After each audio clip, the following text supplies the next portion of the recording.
वो एक कहावत भी है कि रास्ते मिलते गए कारवां चलता गया। वो उस तरीके की कुछ कहानी है। और उस वक्त ये जाहिर था पिताजी भी जाके कहीं से भाई बंसल क्लास करने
जिसमें बहुत ही रिगरस कॉम्पिटिशन्स होने थे। तो मुझे मीडिया ऑफिसर का काम दिया गया। तो मेरे दिमाग में आइडिया आया कि क्यों ना मैं एक अच्छी इसकी फिल्म बनाऊं, ये सोच के कि इंडिया जीतने वाला, लास्ट में अगर जीत गया तो वाह भाई, नहीं जीता तो एंडिंग चेंज कर। Fortunately India won that competition.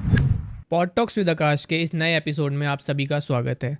आज के जो हमारे गेस्ट हैं वो मेरे लिए बहुत बहुत मेरे दिल के करीब है और इनका जो कम्बिनेशन है वो बहुत थोड़ा सा यूनिक है। ये एक रिटायर्ड कर्नल हैं, साथ ही एक वेडिंग फोटोग्राफर हैं। Let's welcome mister Varun Bhasin. Hi भैया, हाय आकाश। कैसे हैं आप? फाइनली।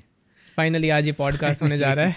यस। आपके इस थोड़े से टाइम का मैं बहुत टाइम से वेट कर रहा था और इवन Thank मतलब you. मुझे बहुत सारे लोग, मेरे दोस्त जो है ना, वो सब मुझसे पूछ रहे थे कि भाई तू बार बार बात करता रहता है, भैया वरुण भैया वरुण भैया, तू कब लेके आ रहा है उनको, वो कर्नल भैया कब आ रहे हैं, कब हम सुनेंगे उनको। तो आज वो टाइम आ गया। मुझे नहीं पता तू सच बोल रहा है कि झूठ, बट सुनने में ज़रूर अच्छा लगता है। नहीं नहीं, मैं बिल्कुल सच बोल रहा हूँ। बट आपको थैंक यू। कमेंट में शायद कुछ लोग लिख भी देंगे हाँ हम ये बात सच है। Thank you, thank you. तो मैं जानना चाहूँगा, सबसे पहले ना हम स्टार्ट करना चाहेंगे कि आपका जो ये यूनिक कम्बिनेशन है, ये फोटोग्राफी कहाँ से शुरू हुआ? और फ़ौज तो आप बहुत टाइम से सर्व कर ही रहे थे, तो सबसे पहले तो आप मुझे बताओ थोड़ा बहुत अपने फ़ौज के बारे में, आपका एक्सपीरियंसेस, आपका स्टार्ट, वो सब चीज़ों के बारे में मुझे बताओ कि आपका कैसा रहा ये सब चीज़ें। आकाश, कॉम्बिनेशन कोई चुना हुआ है नहीं। ये कॉम्बिनेशन कुछ ऐसा कॉम्बिनेशन नहीं है जो मैं सोच के चला था। वो एक कहावत भी है कि रास्ते मिलते गए कारवां चलता गया। वो उस तरीके की कुछ कहानी है। ना तो मैंने कभी सोचा था कि मैं फ़ौज में आऊँगा, और ये बात तकरीबन आज 25 साल पुरानी बात कर रहा हूँ मैं। 25-26 साल पहले शायद मैंने डिसीजन लिया था कि मैं फ़ौज में आऊँगा। वो डिसीजन भी सर्कमस्टांसिस के ऊपर बेस्ड था। वो कोई कॉन्शियस डिसीजन एक तरीके से मैं नहीं बोल सकता कि हाँ मैंने सोच समझ के एम। वो सर्कमस्टांसेस जिस तरीके से मुझे धकेलते गए वैसे वैसे हम चलते गए। क्या मैं जान सकता हूँ उस सर्कमस्टांस के बारे में? ऐसी कोई बहुत मुश्किल सर्कमस्टांसेस या कोई बहुत दुख दर्द वाली कहानी नहीं है अनफॉर्चुनेटली। अगर कुछ रोने धोने वाली होती तो शायद व्यूवर ज़्यादा मिलते। बट सर्कमस्टांसेस इस तरीके के थे कि हम जिस ज़माने से आते हैं वहाँ पे वो, जैसे आजकल जो मेरा बेटा है उससे जो बातें होती हैं, जिस तरह के पेरेंट्स की बातें होती हैं कि तुम क्या करना चाहते हो ज़िंदगी में, बड़े होके क्या बनना चाहते हो, शायद हम लोग उस दौर के ही नहीं हैं। हम लोगों के लिए वो डिसीजंस बेस होती थी कि हमें क्या दिख रहा है। हम्म। क्योंकि मेरे पिताजी फ़ौज में थे और हम एक छोटी जगह पे रहते थे, और वहाँ पे फॉर्चुनेटली लास्ट के कुछ साल में कोटा में था। अब कोटा जो है उस वक्त, मैं बात कर रहा हूँ, this is around 98-99, okay. India का सबसे बड़ा इंजीनियरिंग फैक्ट्री बनने वाला था, हाँ, है ना, एक नाम भी तरीके से। उसको यही दिया गया है, हाँ। कोटा फैक्ट्री। और वो फैक्ट्री की शुरुआत मैंने देखी है मेरे सामने। और उस वक्त ये जाहिर था पिताजी भी जाके कहीं से भाई बंसल क्लास करना ही शुरू हो रही है और तुम्हें इंजीनियरिंग करनी है, हम फॉर्म ले आए 500 रुपये का। अब पढ़ाई तो ऐसी थी मेरी ज़िंदगी में कि बस कर ली, और ज़्यादा रुझान तो स्पोर्ट्स की तरफ था, खेलने कूदने में बाहर। और वो 500 रुपये का फॉर्म मैंने बाहर जाके 600 रुपये का बेच दिया। तो मुझे लगा अब यही तरीका है, इसी तरीके से ज़िंदगी चलने वाली है। एंड क्योंकि शायद कहीं सबकॉन्शियसली ये पता था कि जाना तो फौज में ही है, पढ़ाई मुझसे होनी नहीं है, इंजीनियरिंग के तो बिल्कुल ही नहीं होनी, और अगर भी इंजीनियरिंग बनता भी तो बड़ा ही ख़राब इंजीनियर बनता है, बहुत ही घटिया इंजीनियर बनता है, जिसकी आज पॉडकास्ट चल रही होती है कि आप 4 साल जेल में क्यों थे। ये पुल क्यों गिरा? ये पुल क्यों गिरा। तो उस वक्त ये डिसाइड किया कि क्योंकि जाना ही फौज में और कोई ऑप्शन की तरफ नज़र गई नहीं, क्योंकि घर में बात ही नहीं होती थी उस बारे में, हमारे को भी कुछ एक्सपोजर्स एंड होराइजन्स के बारे में कुछ पता नहीं था। हाँ, ज़रूर ये था कि मैं थोड़ा सा शायद एक तरीके से एक्सप्लोरेटिव था अपनी पर्सनालिटी में, तो मैंने बहुत सारी चीज़ें करी, जैसे होटल मैनेजमेंट का एग्ज़ाम भी क्लियर कर लिया, एक स्कॉटलैंड यूनिवर्सिटी ऑफ एबरडीन का एक इंटरव्यू निकला था अखबार में, वो भी क्लियर कर लिया, AIT army institute of technology का भी एग्ज़ाम क्लियर कर लिया, बट कई ये सीरियसनेस था ही नहीं किसी चीज़ को लेके। आर्मी हमेशा से एक अट्रैक्टिव फीचर था 2 कारणों से। सबसे पहले तो मुझे ये यकीन था कि I am fit for it, physically and mentally. ठीक है। सेकंड, शायद मुझे कहीं पे ये सबकॉन्शियसली एक बिलीव था कि इस एक फील्ड में मैं अच्छा कर पाऊँगा और ये मिल जाएगा मुझे, और इससे इंडिपेंडेंस और आज़ादी बहुत जल्दी मिलने वाली है। और अगर मैं जेन्युइनली शेयर करूँ तो मेरा जो SSB का इंटरव्यू था उसमें मुझसे जो पूछा गया था, हालांकि वो कहानी भी बड़ी लंबी है, उसमें मैंने 3 SSBs क्लियर किए हैं। अच्छा। I think that is a unique thing, lot of people must have done it, but मेरे लिए थोड़ा अलग ये है क्योंकि मैंने एक के बाद एक तीनों इंटरव्यूज़ क्लियर किए थे और तीनों में रिकमेंडेड था मैं, और ज्वाइन में अलग अलग कारणों से नहीं कर पा रहा था। तो आखिरी वाले में तो उन्होंने मुझे बोल दिया, भाई तुम 3 क्लियर कर चुके, तुम मजाक तो नहीं कर रहे कहीं, तुम्हें मज़ा आ रहा है इंटरव्यू देने में। Time pass. तो पहले मैं नहीं ज्वाइन कर पाया किसी और कारण से, दूसरे में नहीं ज्वाइन कर पाया किसी और कारण से, तीसरे में देना है ज्वाइन। तो तीसरे में उसने मुझसे पूछा था why do you want to join the army. तो उस वक्त जो मेरा बहुत जेन्युइन आंसर था, पहले मैंने वो उसको कहानी सुनाई, sir I love my country and I want to be मैंने बोला सर फ़िलहाल तो मुझे आज़ादी चाहिए, I want to be financially and circumstantially independent, and मैं अपने पैरों पे जल्द से जल्द खड़ा होना चाहता हूँ। मैं ये जानता हूँ कि इस फील्ड में मैं अच्छा कर सकता हूँ, क्योंकि मुझे तरबियत उस तरह की मिली है बचपन, तरबियत मतलब एजुकेशन, सॉरी मैं थोड़ा तो शो ऑफ करूँगा ना। तो ये एक शायद कारण था कि फ़ौज आसान लगी मुझे एक तरीके से आना। हाँ, लेकिन ज्वाइन करने के बाद रियलाइज़ किया कि वहीं तक आसानी थी, आसानी सिर्फ उस ख़याल तक थी। उस ख़याल के बाद उसका सिलेक्शन, उसकी ट्रेनिंग, उसकी एक्सटेंडेड ट्रेनिंग, उसकी नॉन स्टॉप ट्रेनिंग, उसके बाद उसकी पोस्टिंग्स और ज़िंदगी और जर्नी, उसमें कुछ आसान नहीं था। दोस्त बहुत गज़ब के मिले, वो दोस्त आज तक इतने करीब हैं कि अभी भी मुझे डर लग रहा है जब ये पॉडकास्ट बाहर आएगा, वो जो 4 कमीने बैठे हैं बाहर वेट कर रहे हैं कि मेरी शक्ल आए कैमरे पे, वो जानते हैं चारों कौन है, और कमेंट आने शुरू होंगे और ये यकीनन होगा, और वो आज तक मेरी ज़िंदगी का सबसे अहम हिस्सा है। तो आई थिंक ये कुछ चीज़ें हैं जो तुमने मुझसे सवाल एक्चुअली पूछा था, वो था ये कॉम्बिनेशन का। हाँ। तो ये जी तो सवाल हुआ फ़ौज को चुनने के बारे में, लेकिन फ़ोटोग्राफी को भी मैंने कुछ चुना नहीं, शायद फ़ोटोग्राफी ने मुझे चुना। ठीक है। अब थोड़े बहुत दुख भरे पहलू भी रहे ज़िंदगी में, बहुत सारे, बहुत गहरे, बहुत ही गहरे, कुछ ऐसे ज़ख्म रहे जिनको भरने के लिए हम कुछ ना कुछ सबकॉन्शियसली ढूंढते रहते हैं। बिल्कुल, वो क्या थे, हॉबीज ढूंढते हैं हम के कुछ ना कुछ हम हमेशा, आई थिंक मेरे फिलॉसफी के हिसाब से अगर सोचें तो हर कोई इंसान कहीं ना कहीं, कभी ना कभी, हर वक्त कुछ ना कुछ तो ढूंढता ही रहता है। वो सर्च कभी ख़त्म नहीं होती। बिल्कुल। वो सर्च की क्वांटम ज़्यादा और कम हो सकती है, कुछ सर्च तुम में ज़्यादा होगी, कुछ मुझ में कम होगी। कई बार मैं उस सर्च को पूरा करने के लिए शायद एक्शंस कुछ ज़्यादा करूँगा जिससे मुझे वो मिल जाएगी। यस। कुछ लोग वो सर्च में ही रह जाते हैं। हाँ। और यहाँ से हम सबकी पर्सनालिटी शेप होनी शुरू होती है। कुछ लोग सोचने में रह जाते हैं, कुछ सोचने में रह जाते हैं, और वो शायद वो सर्च में ही खुश रहते हैं। हाँ। शायद मैं कभी उस तरह का था नहीं, मुझे, और ये मेरे दोस्त भी जानते हैं, जो मुझे जेन्युइनली जानते हैं, जो मेरे साथ आज तक इस सेकंड तक जुड़े हैं, वो ये जानते हैं कि जब मैंने कुछ सोचा कि मुझे ये करना है तो वो मैं फिर कुछ ना कुछ करके मैं कर ही लूँगा। और ये बात अभी हमारी शायद 3-4 दिन पहले मैं लद्दाख में था एक शूट के लिए, तो ये हमारी किसी से बात हो रही थी, वो मुझे बताया गया मेरे बारे में, जो मुझे ऑब्वियसली, हम अपने बारे में, मैं तो खैर अपने बारे में इतना गहनता से सोचता नहीं, तो मुझे मेरे बहुत ही करीबी दोस्त ने, जावेद करके उसका नाम है, वो भी फ़ौज का ही है, और वो भी गैलेंट्री अवार्ड विनर, एक बहुत ही, he is a fantastic officer. उसने मुझे बताया कि, और किसी और को, कि ये जब सोच लेता था ना तो इसको करना ही है। तो शायद जब फोटोग्राफी मेरी ज़िंदगी में एंटर हुई, वो हुई ऐसे दौर में जब मैं शायद कुछ कोई एक ज़रिया खोज रहा था। अब कई बार क्या होता है कि कुछ यंगस्टर्स, जब मैं बात करता हूँ कि भाई तुमने फोटोग्राफी क्यों शुरू करी, so they say I wanted to express myself. I हाँ never understood what they want to express. हाँ, वो बस वो एक लाइन बस रटी एक हुई वो है, लाइन आर्टिस्ट बनने सुनने वाली में अच्छी लाइन। लगती है, हाँ। बट जेन्युइनली उस टाइम मुझे कुछ जरिया या कुछ ऐसा कुछ चाहिए नहीं था। बट मुझे ये माध्यम इतना इंटरेस्टिंग लगा, ये प्रोसेस इतना इंटरेस्टिंग लगा। और ये बात मैं कर रहा हूँ, ये है 2005 की बात, जब मेरी पोस्टिंग थी इथोपिया में, अफ्रीका में। हम लोग यूनाइटेड नेशंस के पीस कीपिंग प्रोग्राम का हिस्सा थे। हाँ और उस वक्त मुझे वहाँ का जो पूरा ढांचा था, लोकेशन, लोग, वो इतना अलग था, इतना ही अलग था कि सिर्फ ख्याल में रखना मुश्किल हो रहा था। तो मुझे चाहिए था कुछ तो ऐसा हो कि ये रह जाए मेरे साथ। तो मेरे एक बड़े भाई हैं जो कि लंदन में रहते हैं, उन्होंने मुझे एक फ़िल्म कैमरा भेजा। ओके। मैंने उनको ईमेल लिखा कि मुझे एक कैमरा चाहिए।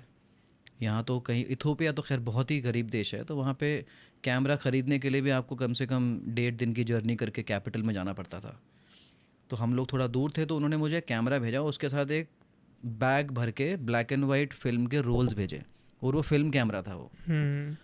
तो वहाँ से मैंने तस्वीरें खींचना शुरू किया। अब जाहिर सी बात है, पहले तो 100 में से 90 तस्वीरें ख़राब। फिर अब आ गया मेरा ईगो कि अब ये ख़राब हुई है तो अब इनको सुधारना ही है। हाँ वो सुधारने का प्रोसेस इतना डीप चला गया कि then I thought this is what I want to be in. मज़ा आने लगा। फिर इतना मज़ा आने लगा, फिर इतना इंटरेस्टिंग लगने लगा कि फिर मुझे लगा अब इसको और कैसे एक्सप्लोर कर सकते हैं, और क्या कर सकते हैं, और क्या कर सकते हैं। उस सर्च को बढ़ाते बढ़ाते बढ़ाते I think gradually I start. अब मैं अपने आप को आज तक फोटोग्राफर नहीं बोल सकता, क्योंकि जो लोग अपने आप को फोटोग्राफर्स इंट्रोड्यूस करते हैं, जिनको मैं फॉलो करता हूँ, वो बहुत बड़े लोग हैं। तो खुद को फोटोग्राफर भी बोल देना मेरे लिए थोड़ा सा, it feels like I am trying to show of.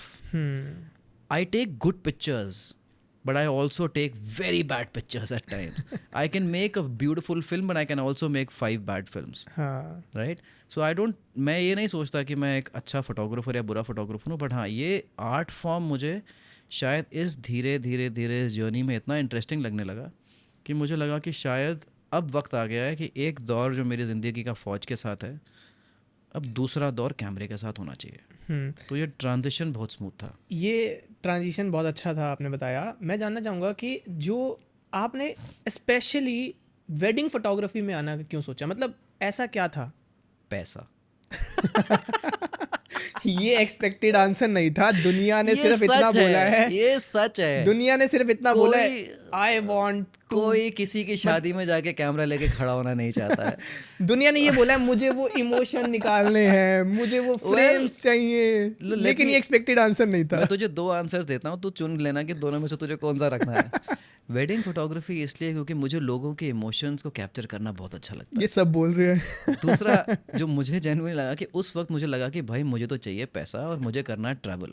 अब सबसे अच्छा अगर फोटोग्राफर है, वो अच्छा पैसा बना सकता है वेडिंग से, और वो पैसे से लेके मैं दुनिया घूम सकता हूँ। बिल्कुल। मेरे ख्याल से उस उम्र में जब मैं था, अब मैं खैर उम्र की बात तो नहीं करूँगा, लेकिन उस दौर में जब मैं था, क्योंकि अगर मैं उम्र की बात करूँगा तो बहुत सारे लोग सोचेंगे अरे ये बुढ़ापे में इसको जो this is like a mid life crisis for him. ऐसा एक्चुअली है नहीं।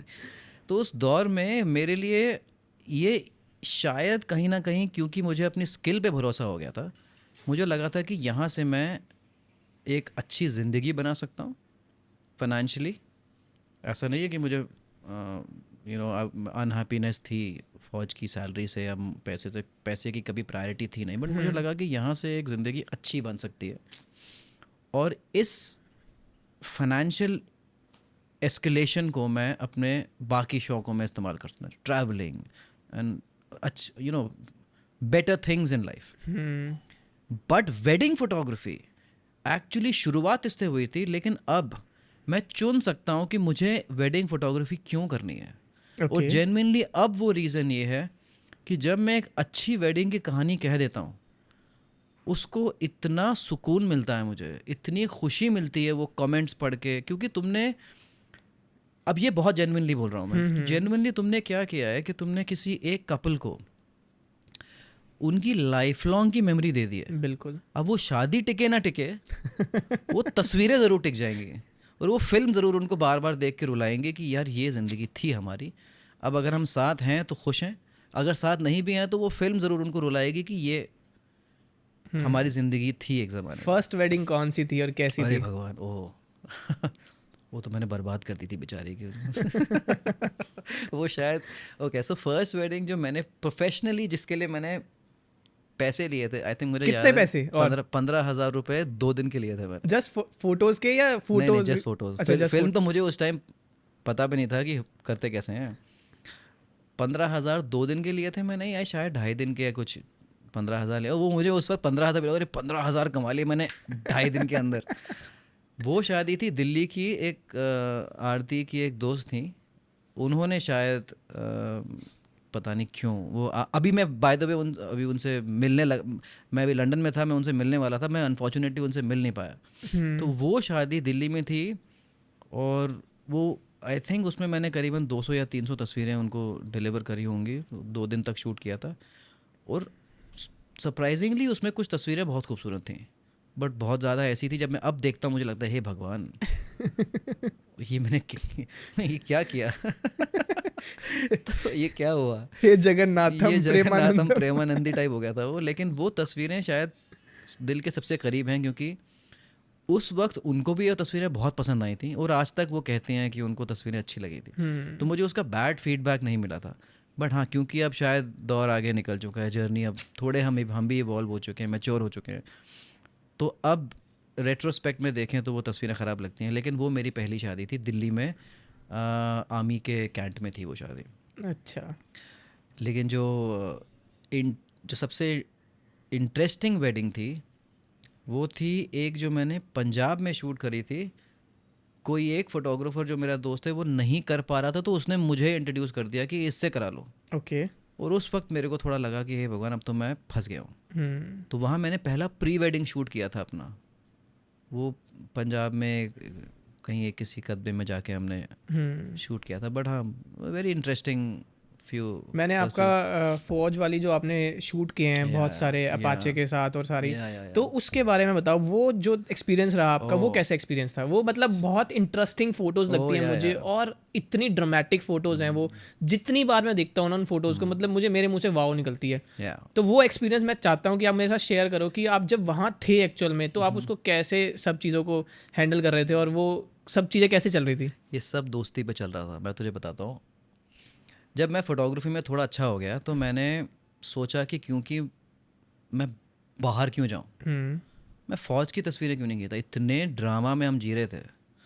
तो पहला जो मैंने प्रोजेक्ट जो मुझे सैंक्शन करके मिला था वो मिला था जैसलमेर में, एक इंटरनेशनल आर्मी स्काउट्स कंपटीशन हो रहा था, जिसमें तकरीबन 8, मुझे अब गिनती शायद मैं गलत बोल रहा हूँ, 8 या 7 या कुछ देश थे, उनकी सबसे फिट टीम्स आ रही थी जैसलमेर। ओके। और ये कंपटीशन था over a period of 9 to 10 days, जिसमें बहुत ही रिगरस कॉम्पिटिशन्स होने थे। BMP की रेसेस होनी थी और ऑब्स्टिकल कोर्स होना था और अंडर वाटर फ्लोटेशन होनी थी, एक्सरसाइजेज होनी थी, रूट मार्चेस होने थे, फिज़िकल एंड मेंटल दोनों के टेस्ट थे। और उसमें इंडिया की भी टीम थी और मैं उस वक्त एज अ रिस्पॉन्सिबिलिटी मुझे काम दिया गया था मीडिया ऑफिसर का, क्योंकि इंटरनेशनल इवेंट है, डिफेंस मिनिस्टर वगैरह सब आने वाले हैं, PM की भी आने की उस टाइम बात चल रही थी, तो मुझे मीडिया ऑफिसर का काम दिया गया। तो मेरे दिमाग में आइडिया आया कि क्यों ना मैं एक अच्छी इसकी फ़िल्म बनाऊँ, ये सोच के कि इंडिया जीतने वाला है। ओके। ये होपफुल अप्रोच मैंने लिया कि हम ये सोच के फिल्म बनाते हैं कि इंडिया जीतेगा, हाँ। और अगर लास्ट में इंडिया हार भी जाता है तो हम एंडिंग चेंज कर देंगे हाँ। कि हमने कोशिश करी। और पूरी फिल्म हम बनाएंगे इंडियन टीम की प्रैक्टिस से लेके, कैसे वो सुबह उठते हैं, कैसे उनकी रिगरस ट्रेनिंग चलती है, उनका रोना, उनका थकान, उनके पसीने को लेके वो फिल्म बनाएंगे। एंड लास्ट में अगर जीत गया तो वाह भाई, नहीं जीता तो एंडिंग चेंज कर देंगे। Fortunately India won that competition. वो फिल्म इतनी वायरल हुई आर्मी के सर्किट्स में, और उसमें जो मैंने तस्वीरें ली थी वो तस्वीरें आज तक सबसे करीब हैं मेरे दिल के। और उसके बाद मुझे फिर बहुत सारे और प्रोजेक्ट्स मिले जिसमें हमने आगरा में स्पेशल फोर्सेस के साथ शूट किया, हम्म। जिसमें एक वुमेन ऑफिसर भी थी, जो कि पहला बैच जो इंडियन स्पेशल फोर्सेस जिसमें वुमेन इंडक्ट हो रही थी। अच्छा, एंड ये कब की बात है? ये अभी आई थिंक 2 साल हो गए इस बात को, या 2.5 साल ऐसे कुछ हो गए, 2 या 3। हम्म। वो हमने शूट किया। उसके बाद फिर हमें अपॉर्चुनिटी मिली पटियाला में शूट करने की, जहाँ पे एक बहुत बड़ी एक्सरसाइज हो रही थी, ओके। जिसमें कि एयरफोर्स के अपाची हेलीकॉप्टर्स आ रखे थे। हाँ। और अब मतलब मुझे पता नहीं, अब तो मैं खैर बोलना नहीं चाहिए, बोलना नहीं, बट वो इतने एयरफोर्स ऑफिसर्स इतने कूल थे कि मैंने उनको बताया कि यार आप एक अपाची हेलीकॉप्टर को पटियाला के बीच में नहर के ऊपर होवर कर सकते हो क्या? हाँ। अब ये इतना वाइल्ड आइडिया है ना। पर उसने बोला कितने बजे आना है? मैंने बोला भाई अच्छा, दैट इज़ अमेजिंग। और वो जो तस्वीर है, एक नहर है, उसके ऊपर एक अपाची हेलीकॉप्टर होवर कर रहा है, और बिल्कुल बगल में एक छोटा सा बच्चा है जो कि भाग रहा है अपने नहर के किनारे किनारे। That photograph is an iconic photograph for me. अच्छा, ये सवाल एक, हाँ। ये जो बच्चा भाग रहा था ये आपने नहीं भगाया था, ये नहीं सच नहीं में नहीं, आया वो था बच्चे फ्रेम को में? मैंने नहीं भगाया है। बच्चों की सेहत के बारे में हम बहुत ख्याल रखते हैं। ये- बच्चे को भगाया नहीं गया था, बच्चा अनफॉर्चुनेटली डर के मारे भाग रहा था, उसमें मेरा कोई हाथ नहीं है। अच्छा। तो बच्चे ने शायद अपना कोई जानवर वानवर खो दिया था, उसके पीछे भाग रहा था वो। बट उसको हेलीकॉप्टर इतना बड़ा दिखा तो जाहिर है, अब गांव के बीच में नहर पे अगर इतनी बड़ी इतनी नीचे आ जाएगा। लोहे की चिड़िया उतरेगी तो घबराहट तो होगी। But that is one experience. But जो मैं दोस्ती की बात करी वो ये, हम लोग जब जैसलमेर में शूट कर रहे थे, तो एक जो आर्मी के जो हेलीकॉप्टर्स होते हैं उनकी एक सॉर्टी बहुत महंगी होती है। हाँ। तो मेरे कुछ ऐसे गहरे दोस्त थे कि वो सिर्फ मेरी एक फ़ोटो के लिए अपने हेलीकॉप्टर को 5 मिनट तक ज़मीन से 4 फीट ऊपर होवर करते थे, ताकि मुझे मेरा फ़ोटो मिल जाए, उसके बाद जाते थे। अच्छा। और ये भी कितनी बार हमने किया, कम से कम 5 या 7 बार। मुझे एक शॉट चाहिए था दूर से, जिसमें एक हेलीकॉप्टर सामने है और दोनों तरफ से सोल्जर्स कूद रहे हैं। वो शॉट को लेने के लिए मुझे कम से कम 15 मिनट उस हेलीकॉप्टर को होवर कराना पड़ा। ये सब दोस्ती पे था, ये प्रोफेशनली आप नहीं कर सकते मैं जानना चाहूँगा वो लद्दाख वाली फ़ोटो जिसमें एक मॉन्क बैठा है और हाँ देन पीछे आपने हेलीकॉप्टर के साथ वो शॉट लिया है, उसकी कहानी जानना चाहूँगा। यार, उसकी ना, ओके, सो हम लोग एक फ़िल्म शूट कर रहे थे एविएशन के लिए।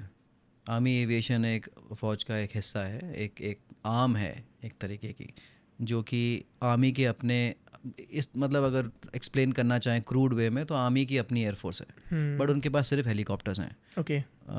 आर्म्ड एंड अनआर्म्ड हेलीकॉप्टर, जो कि लॉजिस्टिक्स और उसमें डील करते हैं। But that's enough understanding. हाँ। बट हम लोग उनके लिए एक ऐड शूट कर रहे थे। तो मुझे पता नहीं, क्योंकि हमें लद्दाख में इसलिए शूट करना था क्योंकि कश्मीर और लद्दाख मेरे दिल के बहुत करीब हैं, बहुत सारे कारणों से। और बहुत सारे कारण, तू समझ रहा है मैं क्या बोल रहा हूँ। और बहुत सारे कारण इसलिए भी हैं कि जोग्राफिकली और वो जगहें बहुत खूबसूरत हैं, हाँ। और वहाँ पे लाइट बड़ी अच्छी आती है।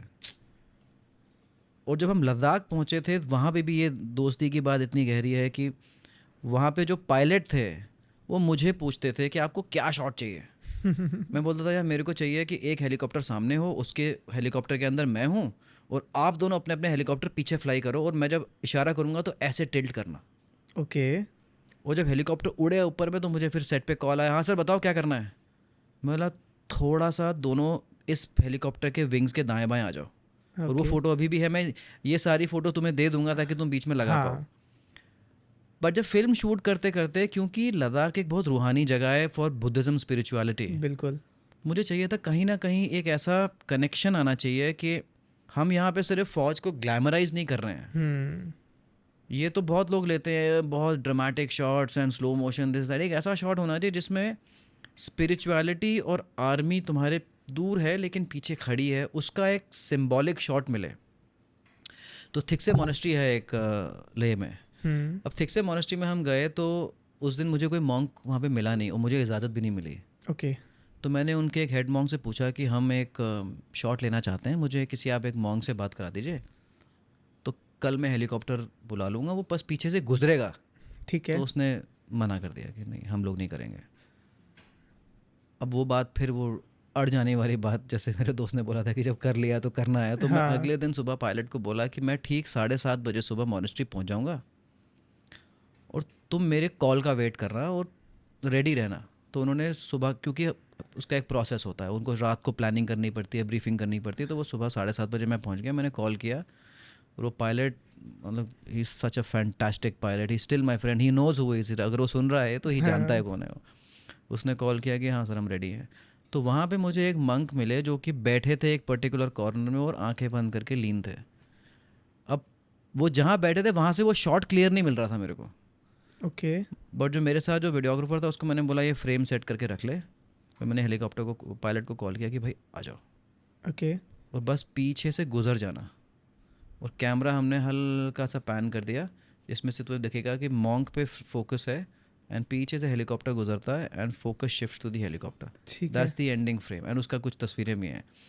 अभी जब मैंने गुड़गांव में एक एग्जीबिशन लगाई थी अपनी solo exhibition about my army photography, उसमें वो फोटोग्राफ बहुत ही ज़्यादा पसंद आई लोगों को। मैं सच बताऊं, मैं आपके साथ शायद 6 सालों से हूँ और मुझे आज तक ये नहीं पता था कि ये बाय चांस किया हुआ है। बाय चांस, कंप्लीटली मुझे लगा था बाय आपने ये चांस। पूरा फ्रेम किया है। फ्रेम पार्शियली, बिकॉज ऑब्वियसली क्योंकि सेटिंग तो करनी थी। हाँ, उस मॉन्ग को अगर मैं कहता कि आप एक तस्वीर के लिए एक जगह बैठे रहो तो वो शायद मानता नहीं। नहीं मानता बट बिल्कुल। मेरे ख्याल से जैसे कई बार अगर तुम वो बड़ी क्लीशे लाइन है ना, चाहो तो मिल जाती है टाइप जो लाइन है ना, वो क्या हाँ, है दुनिया वो, हाँ वो हाँ जो मतलब वो उसमें ओम शांति ओम में आई थी जो। हाँ, तो वो एक तरीके से वो सच हो गई उस दिन। तो फॉर्चुनेटली वी गॉट ऐसी भी। और बाय द वे ऐसी कोई भयानक फिल्म नहीं बना दी हमने कि अब मुझे ऑस्कर के लिए but that film is very dear to me. हाँ, ना why are we are talking about, ये हम बात क्यों कर रहे हैं वो इंटरेस्टिंग इसलिए है क्योंकि अगर ये पॉडकास्ट कोई यंग फोटोग्राफर्स जो बनना चाह रहे हैं वो देखते हैं तो शायद वो इसमें से ये जान पाएँ, वो जो मैं चाहूँगा कि वो जानें कि अगर आपको कोई फ्रेम चाहिए हम्म, तो उसको उस लेवल तक परस्यू करो कि वो फ्रेम अगर आपको ना भी मिले ना तो गम नहीं होना चाहिए कि यार वो बाकी फ़ोटोज़ ना ख़राब, बाकी आपका प्रोडक्टिविटी ना ख़राब हो जाए। हम लोग एक फ्रेम को लेके ऑब्सेस करते हैं क्योंकि शायद वो फ्रेम हमारे को कहीं दिखा है, कहीं से हम इंस्पायर हुए हैं उस फ्रेम को लेके, या कहीं पे हमारे को ये लगता है कि वो अगर एक तस्वीर मिल जाए तो मेरा इंस्टाग्राम या फिर मेरी जो रुतबा है सोसाइटी में वो बढ़ जाएगा। ऐसा कई बार मेरे साथ भी हुआ है। मुझे भी लगता है कि यार वो शिट यार ये मिस हो गया। मिस हो गया।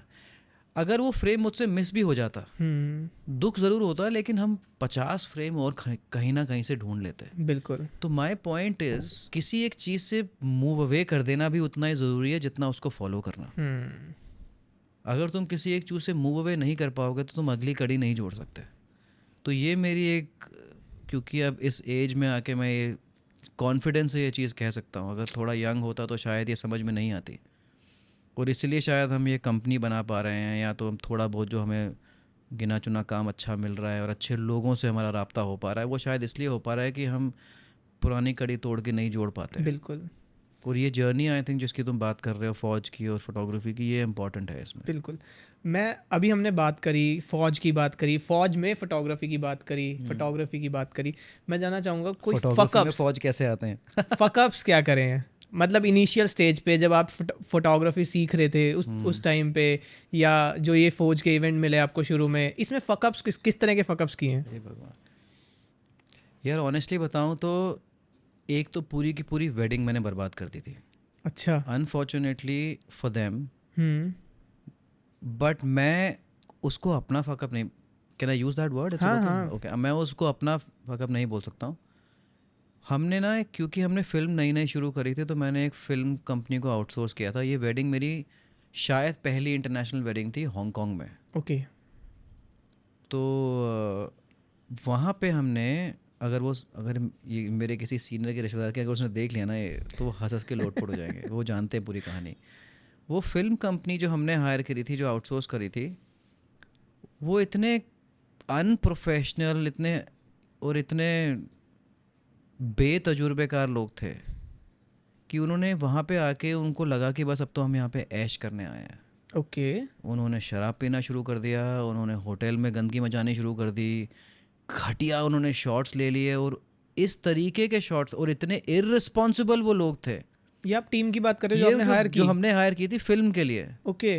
और वहाँ पहुँच के जब उन्होंने शूट करना शुरू किया तो उस वक्त मैं इतना नर्वस था कि क्योंकि मेरा शूट है, Obviously. मैं उनको ये नहीं बोल पा रहा था कि आप जो ये कर रहे हो मुझे अच्छा नहीं लग रहा है, क्योंकि मैं भी नया फोटोग्राफर हूँ। अब मेरे को जो पिक्चर दी गई थी वो ये दी गई थी कि हम सीनियर हैं, हम बहुत काम कर चुके हैं आगे। अब जब वो शूट कर रहा था तो मुझे लग रहा था ये अजीब सा शॉट क्यों ले रहा है, ये कैमरे को यूं यूं यूं घुमा के चेहरे में जा रहा है, ये सब मुझे नहीं चाहिए, बट मैं बोल नहीं पा रहा था। मेरी फोटोग्राफ्स की आज तक तारीफ होती है उस वेडिंग में, आज तक वो तस्वीरें बहुत खूबसूरत हैं, वो फिल्म में रिलीज़ ही नहीं कर पाया। ओके। और वो इतना बड़ा मैसअप था कि उसके बाद उनकी फैमिली में कम से कम 2 या 3 शादियां और हुई हैं और बहुत बड़ी वेडिंग्स हुई हैं जो मुझे कुछ नहीं मिला वहाँ से। वो शायद मेरा एक, उसके अलावा भी ऑफ कोर्स अनप्लेजेंट क्लाइंट्स तो रहे हैं, बट वो एक शायद मैं कहूँगा एक मैसअप था मेरी तरफ से। बट मुझे वो सिलेक्शन, वो इतना बड़ा लर्निंग वैल्यू था मेरे लिए, उस इतना लर्निंग वैल्यू था।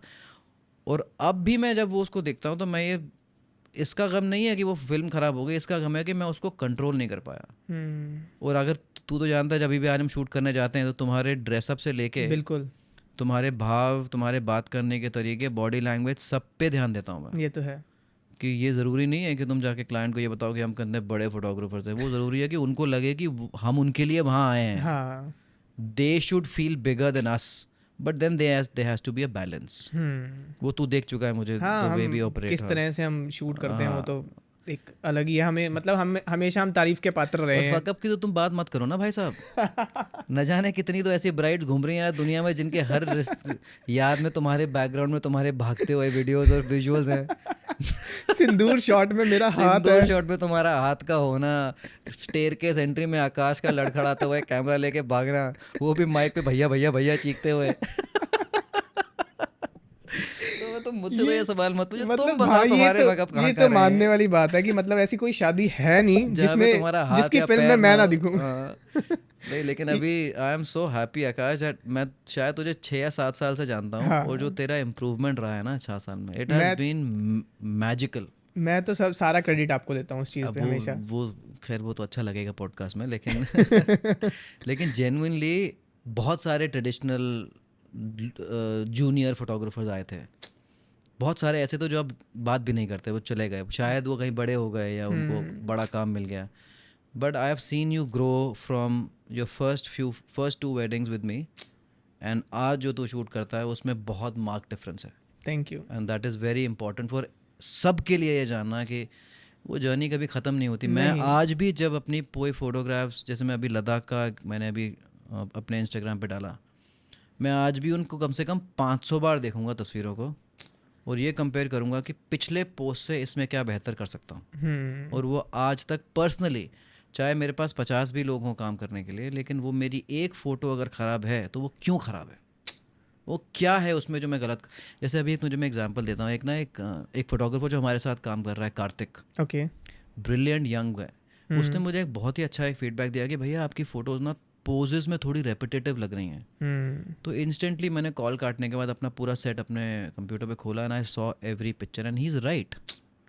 शायद वो मेरी पर्सनालिटी रिफ्लेक्ट हो रही है, क्योंकि मैं बहुत बहुत ही गहरा इंट्रोवर्ट हूँ, और ये बहुत बहुत सीरियस एक फ्लॉ है मेरी पर्सनालिटी में, वो शायद दिख रहा है तस्वीरों में कहीं ना कहीं, कि मैं कपल को या उन लोगों को, उनको कंफर्टेबल तो डेफिनेटली मैं कर पा रहा हूँ, लेकिन उनको पोज उस तरीके से डायनामिकली नहीं कर पा रहा हूँ जो हमें करना चाहिए। ये एक फ्लॉ जो मुझे, बट मेरे को ऐसा लगता है कि जब हम बात करते हैं एक एस्थेटिक फोटोग्राफ्स की, तो वहाँ पे मतलब ऐसे इस तरह से बहुत ज़्यादा पोजिंग तो हम अवॉइड ही करते हैं ना यार। एक तो 15 साल लग गए मुझे फ़ोटो को शार्प करने में। हाँ। आज जनता बोलती है कि ब्लरी फोटोज फैशन में है। मैं तो मन ही करता है कैमरा ही बेच के ना किराने की दुकान खोल लेते हैं। मतलब इतने साल लग गए कि फोटो मेरी शार्प आ जाए, फोटो शार्प आ जाए। अब जनता ब्लरी फोटो डाल देती है, बोलती है ये एस्थेटिक फोटो है।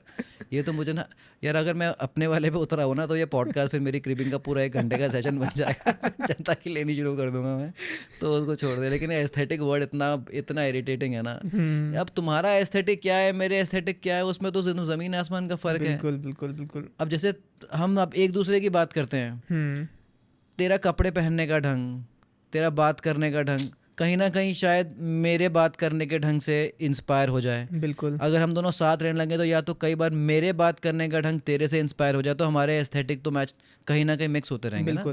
अगर मैं तुझे ये कमरा खाली छोड़ दूँ, मैं बोलूँ भाई तू सजा के दे दे, जिस तरीके से तुम उस कमरे को सजाओगे, फिर मुझे ही अगर ये कमरा मिले जिस तरीके से मैं इस कमरे को सजाऊंगा, वो हमारी सिर्फ टेस्ट को नहीं रिफ्लेक्ट करता, वो हमारी पूरी ज़िंदगी को रिफ्लेक्ट करता है। हम हाँ। कहाँ से आते हैं, हमारी अपब्रिंगिंग कैसी रही है, हमारे माँ बाप कैसे रहे हैं, हम किस गांव में रहते हैं, वहाँ का एनवायरनमेंट कैसा था, दोस्त कैसे थे, तरबियत कैसी थी, एजुकेशन कैसी थी, फिर हमारा एस्थेटिक सेंस आता है। हाँ। आज हम young photographers, sorry to keep using this word young, but photographers genuinely क्या करते हैं कि कोई एक फैशन को फॉलो करते, कोई ट्रेंड को फॉलो करने लग जाते हैं कि brilliant photo, like house on clouds, brilliant company, I love their work. उनका एक काम करने का तरीका है, बट उनको उस तरीके तक पहुंचाया गया है, वो एक जर्नी फॉलो करके वहाँ तक उस पर्टिकुलर एस्थेटिक तक पहुँचे हैं। बिल्कुल। वो उनका चुना हुआ नहीं है, वो उनकी पर्सनालिटी को शोकेस करता है। बट शायद गलती हम ये करते हैं कि हम वहाँ से शुरू करते हैं कि उनकी खींची हुई 50 तस्वीरें उनको रेप्लिकेट कर लेते हैं और ये हमारा एस्थेटिक सेंस बन गया। बहुत सारी कंपनीज आज बहुत अच्छा काम कर रही हैं, वो इतना सिमिलर इसलिए लगने लगा है कि कहीं पे उनके काम में ना उनकी जर्नी रिफ्लेक्ट नहीं हो रही। उनका इंस्टाग्राम शुरू ही उस एस्थेटिक से होता है जहाँ पे हाउस ऑन क्लाउड या सैम अनेकता या बिग कंपनी, जैसे रमित मेरा बहुत अच्छा दोस्त है, वो जहाँ तक और अर्जुन, ये सब जहाँ पहुँचे हैं वो वहाँ से शुरू करना चाहते हैं। हाँ। अगर अपना इंस्टाग्राम अगर मैं देखूं और कोई भी देखे, मैंने वो फोटोज डिलीट नहीं करी हैं जो मेरी पहले की थी, तुम्हें दिखेगा कहाँ से यहाँ तक पहुँचने में तुम्हें मेरा जर्नी दिखेगा। बट जो तुम्हारा सवाल था एस्थेटिक को लेके, वो ये था कि अगर आज मैं किसी नई कंपनी को चेक करूं, मतलब जो जिनके फॉलोअर्स भी ज़्यादा हैं, मेरे तो खैर फॉलोअर्स में ज़्यादातर तो रशियन ही होंगे, पुटिन के नहीं होंगे जितने मेरे हैं बट जिनके आज फॉलोअर्स हैं, जो अच्छी कंपनीज हैं, उनकी पूरी जर्नी वहीं से स्टार्ट हुई है जहाँ से अच्छी तस्वीरें फैशन में आई। अब वो एक तरीके का सही है गलत है मैं कमेंट नहीं करूँगा, लेकिन ये ज़रूरी है कि कहीं ना कहीं you have to be honest to yourself. ये शायद इस वजह से हुआ है कि इंस्टाग्राम और ये सब ज़्यादा हो ट्रेंड में सकता है, हुआ। लेकिन अगेन वो कोई कंपल्शन तो है नहीं। बिल्कुल। किसी ने तुम्हारे को अब अगर, हाँ जैसे तेरा पहला सवाल था वेडिंग फोटोग्राफी क्यों, तो माय आंसर वाज मनी। हाँ। अगर वो ही कारण पे चल रहे हो फिर तो तुम बहुत सही कर रहे हो, फिर तुम बहुत सही कर रहे हो। अब जैसे मेरा ब्रीफ, जब मैं किसी क्लाइंट से बात करता हूँ तो मेरे को ये बहुत एक ऑनेस्ट कॉन्वर्सेशन उनके साथ ज़रूर करता हूँ कि मेरी जो आउटपुट होगी वो आपके लिए होगी, मेरे नेक्स्ट क्लाइंट के लिए नहीं होगी। हाँ।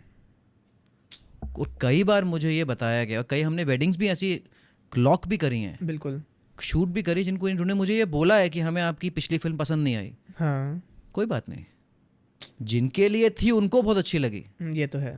लेकिन आप ये देखो कि क्या हमारे पास वो काबिलियत है कि हम आपकी कहानी कह सकते हैं। अगर वो काबिलियत आपको दिख रही है तो you hire us, and they do, fortunately they do that. But हाँ, जो एस्थेटिक की बात तुमने करी, वो एस्थेटिक तो हर कोई अपना अपना डिफाइन करता है। मेरे एस्थेटिक तुम्हारे एस्थेटिक से बहुत अलग है। अब हम अपनी कंपनी का शायद आज जो एस्थेटिक करना चाह रहे हैं वो 4 दिन बाद ना रहे।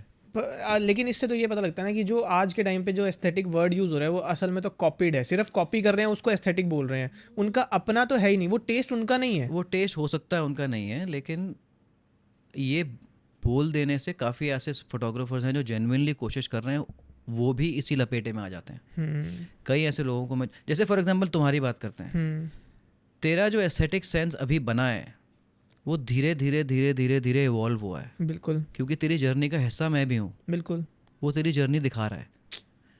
अगर तू मुझे आज मिला होता और तुमने आज वो तस्वीरें शूट करनी शुरू करी होती जो मैं तुम्हें बता रहा हूँ, तो शायद वो तुम्हारी जर्नी ना होती, शायद वो तुम कॉपी करते। ऑब्वियसली अपने एस्थेटिक को डिफाइन कैसे करें वो ज़रूरी है समझना।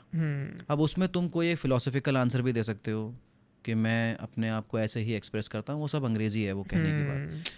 जेन्युइनली बहुत सारे जो वर्ड यूज़ करते हैं ना, एस्थेटिक एंड एक और शब्द है मैं आजकल बहुत सुनता हूँ, एडिटोरियल फोटोग्राफी या फाइन आर्ट फोटोग्राफी, ये सब एक तरीके के ना मेरे ओपिनियन में फैंसी वर्ड्स हैं वो चीज़ें डिफाइन करने के लिए जो तुम डिफाइन नहीं कर सकते। लाइक कुछ फोटोग्राफर्स हैं, I am a fine art wedding photographer, fine art wedding photographer. Lot of people introduce themselves like that. I don't understand. Fine, you अगर आप एक तरीके की ही तस्वीरें खींचते हैं तो आप उसको फाइन आर्ट कैटेगरी में डाल दीजिए। ओके। लेकिन आप फाइन आर्ट वेडिंग फोटोग्राफर हैं, ये मुझे समझने में थोड़ी दिक्कत होती है। मुझे भी समझ नहीं आया। मुझे भी समझ में नहीं आया, तो उसके बारे में बात ही नहीं करते हुए क्योंकि जिन्होंने सुनना है वो सुन लिया है, और अब मेरे को गालियाँ पड़नी शुरू हो जाएंगी। कमेंट में आ जाएगा तुम दोनों तो रहने ही दो, तुम्हें समझ तुम्हें आएगा भी रहने दो, तुम नहीं। नठल्ले हो, तुम छोड़ दो, तुम फौज में ही ठीक थे। वो तो आज अभी मुश्किल की बात हम करते हैं तो मेरे तो जूनियर्स मुझे ये भी बोलते हैं कि हाँ, जब आप 18 घाम करते ना, इससे अच्छा तो फौज में ही पड़े हुए थे। कई बार तो हफ्तों काम नहीं मिलता था, फिर भी सैलरी मिल जाती थी महीने की। तो खैर, बात सिर्फ एस्थेटिक्स की नहीं है, बात है टेस्ट की। क्या हाँ। करना चाह रहे हो, कैसे इवॉल्व होना चाह रहे हो, कहाँ जाना चाह रहे हो, कहाँ से आ रहे हो, वो सब चीज़ें तुम्हारे जहन में अच्छी लगेंगी।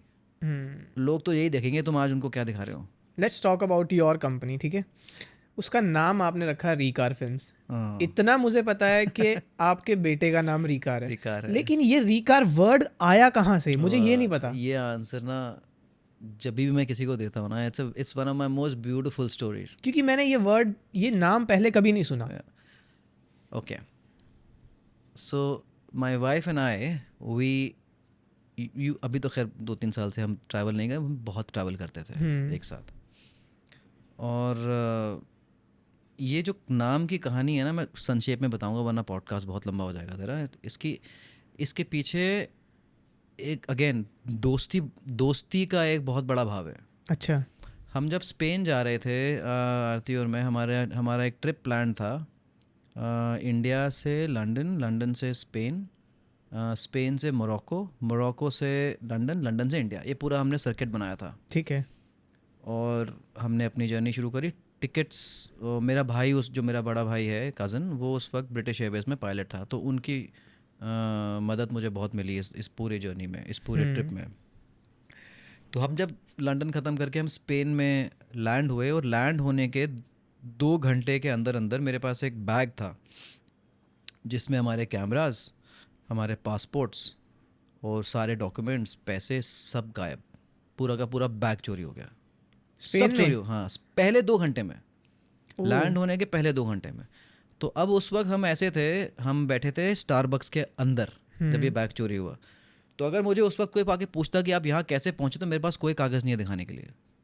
मैं उस टाइम एक इलीगल इमिग्रेंट था उस देश में, क्योंकि सब चोरी हो गया, कैमरा, लेंसेज, फ्लैश, उसके अंदर पासपोर्ट, मतलब सब कुछ एक झटके में निकल गया। दोनों के पासपोर्ट, उस पासपोर्ट्स में 3-3 वीज़ा लगे हुए। शेंजन वीज़ा था और यूके वीज़ा था। शेंजन होता है, शेनिगन होता है, प्रोनाउंसिएशन शायद गलत हो। मोरक्कन वीज़ा था, वो सब गायब। अब मच गया कोहराम ज़िंदगी में। ऑब्वियसली। एक अनजान देश के बीच में हम दोनों बैठे हैं स्टारबक्स के, और आरती रो रही है, बहुत घबरा गई, और मैं भाग रहा हूँ इधर उधर।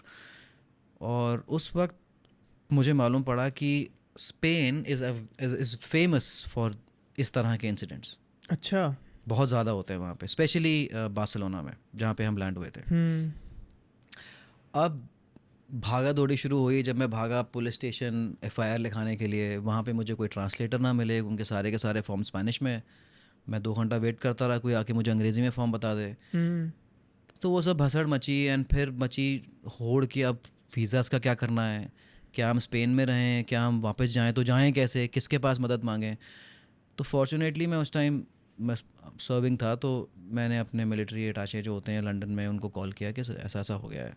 तो उन्होंने मुझे कांटेक्ट दिया स्पेन में, मैड्रिड में इंडिया की एम्बेसी थी, वहाँ पे एक नंबर उन्होंने मुझे भेजा। ओके। और वो नंबर जो था वो, अब ये सीरीज़ ऑफ कोइंसिडेंसेस हैं। वो जब नंबर मेरे पास आया तो मैंने वाईफाई से कनेक्ट करके व्हाट्सएप पे कॉल किया, तो उसमें फ़ोटो आती है ना व्हाट्सएप पे जिसका नंबर होता है, तो वो निकली मेरी दोस्त। अच्छा। वो दोस्त निकली जब बहुत 2-3 साल पहले मैंने एक ऐसी किसी के साथ एक वेडिंग में शूट किया था।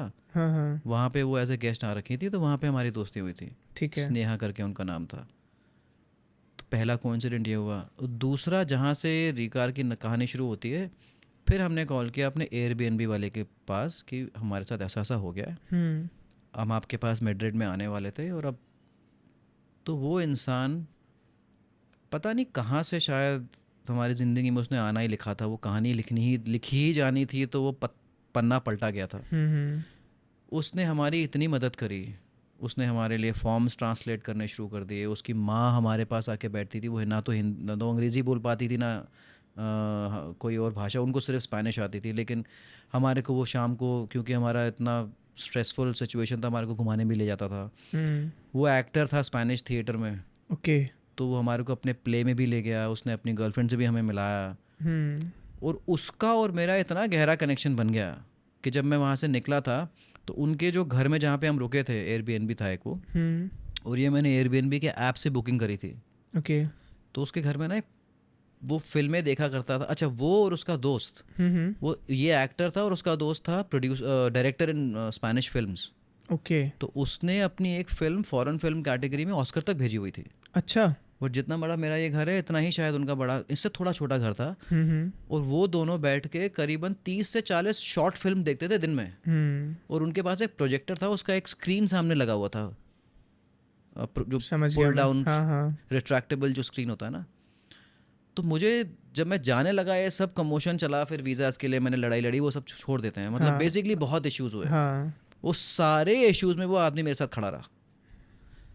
तो जब मैं जाने लगा तो वो प्रोजेक्टर स्क्रीन जो था ना, वो मुझे लगा ये टूटा हुआ है, तो मैं उसको नया खरीद के देता हूँ। ओके। तो मैंने अमेज़ॉन से उसके लिए एक नया स्क्रीन ऑर्डर कर दिया। ठीक है। तो वो आया और मैं उसके घर में एज ए गिफ्ट छोड़ के आया उसके लिए कि thank you for all the help. ठीक है। एंड वो और मैं उसके बाद तब, मतलब लिटरली हर 3 दिन में बात करते थे, कॉन्वर्सेशंस, फैमिली के बारे में, बहुत ही गहरे दोस्त हो गए। ठीक है। और 2 साल बाद रिकार का जन्म, जब मेरे बेटे का जन्म हुआ, उसके 1 महीना पहले इसकी एक मोटरसाइकिल एक्सीडेंट में डेथ हो गई। उसका नाम रिकार स्पेनिश था। गाय कोई? स्पेनिश, जो मेरा दोस्त था, उसका नाम रिकार था। तो मेरे बेटे का नाम उसकी मेमोरी में है। क्योंकि मुझे लगा, हमें लगा, सब मेरी वाइफ को, कि इससे जैसा रूहानी आदमी, इतना साफ दिल आदमी, और इतना खूबसूरत परिवार, इतनी खूबसूरत सोच, अगर उसका नाम भी हमें मिल जाए तो it will be a very beautiful thought. ये बहुत इंटरेस्टिंग है। सो हमारे सुनना। बेटे का नाम उसकी मेमोरी में रखा गया है। उसका नाम था रिकार जिल, GIL। तो हमने उसका नाम किया। उसके बाद जो हुआ वो और भी खूबसूरत है कि मैंने उसकी गर्लफ्रेंड को कॉल किया ये परमिशन लेने के लिए, क्योंकि हम ऐसे तो, कि भाई ऐसा ऐसा हमने सोचा है और हम चाह रहे हैं कि रिकार का नाम, अपने बेटे का नाम रिकार रखें। तो रिकार का जन्म शायद मेरी बीवी मारेगी, मुझे याद नहीं है, शायद दोपहर को कभी हुआ था, 1-1:30 बजे के आसपास। तो मैंने उसकी गर्लफ्रेंड को कॉल किया स्पेन में कि हमने ऐसा डिसीजन लिया। तो she got so emotional, she said अभी कुछ दिन पहले तो हमने उसकी एशेस को बहाया है और वो वापस भी आ गया। तो they were very happy and they were so beautiful in accepting that we have decided to. And उसके जो दोस्त थे और उसकी जो दोस्त की गर्लफ्रेंड थी, वो आज तक मेरे साथ मेरी हर फोटो पे कमेंट करते हैं। जहाँ जहाँ मैं रिकार की फ़ोटो डालता हूँ, मेरे वाले रिकार की, उस पर उनका कमेंट ज़रूर आता है। तो वो ये आई थिंक ये लाइफ लॉन्ग रिलेशनशिप इस्टेब्लिश हो गई है। उसके जाने के बाद भी वो हमारी ज़िंदगी में है। बहुत ब्यूटीफुल। अब मैं ये चाहता हूँ कि ये थोड़ी बहुत जो उसकी वैल्यूज़ हैं इस लंगूर में भी आएँ। But yes, this is the story of, and then of course Rikar films came into being. पहले वरुण भसीन फोटोग्राफी मुझे बड़ा सेल्फिश लगता था। Okay. Then I change the name to Rikar films. That's how now professionally, now since we are in it professionally, now we call our company Rikar films. Rikar films, जिसका एक बहुत बड़ा हिसाब भी है। हाँ, मैं भी हूँ बिल्कुल, सबकॉन्शियसली। जो भी देख रहे हैं, अगर कोई बुक करे तो कह देना स्पेशली कि आकाश को बुला लो उस पे साथ में। आकाश तो जाएगा भी, अब ना भी चाहोगे तो दिख ही जाएगा फोटो में कहीं ना कहीं। आपके साथ काम करते हैं मुझे 6 से 7 साल हो गए हैं, और मेरा खुद का ड्रेसिंग सेंस भी बहुत ज़्यादा चेंज हुआ है। और इवन मेरे अभी छोटे भाई की शादी जब थी तो मुझे बहुत सारे लोगों ने कॉम्प्लीमेंट किया, और लोगों ने इतना भी बोला, जो आपको अच्छे से जानते हैं, जो आपको फॉलो करते हैं, कि कहीं ना कहीं तू एडमायर है बिल्कुल वरुण भसीन से। और मतलब सबको ऐसा लगता था कि हाँ, तू वरुण भैया के साथ रह के बहुत चेंज हुआ है। तो मैं सबसे पहले ये जानना चाहूँगा कि आप मुझे ही नहीं, पूरी टीम को बहुत ज़्यादा जो है ना, बहुत जोर देते हो कि कपड़ों को लेके, किसी ने अगर मतलब अगर किसी ने सूट के साथ एक नॉर्मल शूज़ पहने या स्पोर्ट्स शूज़ पहने तो आपकी गालियाँ शुरू हो जाती हैं उसको। तो मतलब आप इतना ज़्यादा क्यों रहते हो उस चीज़ को लेके ना? मतलब अगर एक तो होता है कि हाँ भाई, आप चाहते हो कि सामने वाला थोड़ा सा अपग्रेड करे खुद को, एक तो ये होता है पर्सपेक्टिव। एक दूसरा पर्सपेक्टिव आपका कोई है या फिर यही है, क्योंकि सामने वाला अपग्रेड खुद को करना चाहता है या नहीं चाहता वो आप पे डिपेंड ही नहीं करेगा। तो आपका क्या पर्सपेक्टिव है उस चीज़ को लेके? यार देख आकाश, मैं कुछ चीज़ें तो फौज से इंस्पायर्ड है, क्योंकि शायद मसल मेमोरी है। हम्म मसल मेमोरी इस तरीके से है कि कुछ चीज़ें मुझे लगती ही अजीब हैं। अगर तुमने सूट पहना है तो उसके साथ आजकल तो लाल सॉक्स पहनते हैं लोग, मुझे हजम नहीं होते वो। बट जो बड़ा आंसर मैं देना चाहूँगा वो ये ज़रूरी है कि अगर आप किसी जगह पहुँचना चाहते हो तो बिना चले तो पहुँचोगे नहीं। बिल्कुल। और अगर आप जहाँ पहुँचना चाहते हो वो आपकी प्रेजेंट ज़िंदगी से ऊपर और आगे है, तो आपको अपने आप को भी ऊपर और आगे तो करना पड़ेगा ना। अगर तुम्हें लगता है, तुम्हारे पास ये चॉइस है कि मेरी बात ना मानो, काम मत करो, मना कर सकते हो, तुम भी मना कर सकते थे। लेकिन शायद हम या मैं इस तरीके की एक पर्सोना प्रेजेंट करता हूँ कि तुम्हें भरोसा होता है कि जो बोल रहा है भले के लिए बोल रहा है, और वो शायद कहीं ना कहीं इफ़ेक्ट भी करा है ना, सच भी है। बिल्कुल।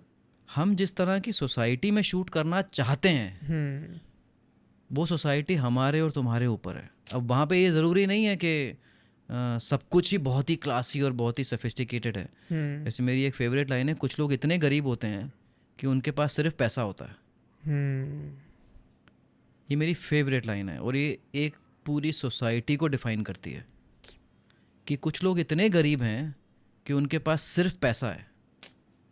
लेकिन हम उन गरीबों को नहीं ढूंढ रहे ना। हाँ। अगर तुम उन अमीरों को ढूंढ रहे हो जो कि शायद पैसे ना बट की स्टेचर और क्लास में हमसे ऊपर हैं, तो तुम्हें अगर वहाँ तक जाना है तो कुछ अपग्रेडिंग ज़रूरी है। बिल्कुल।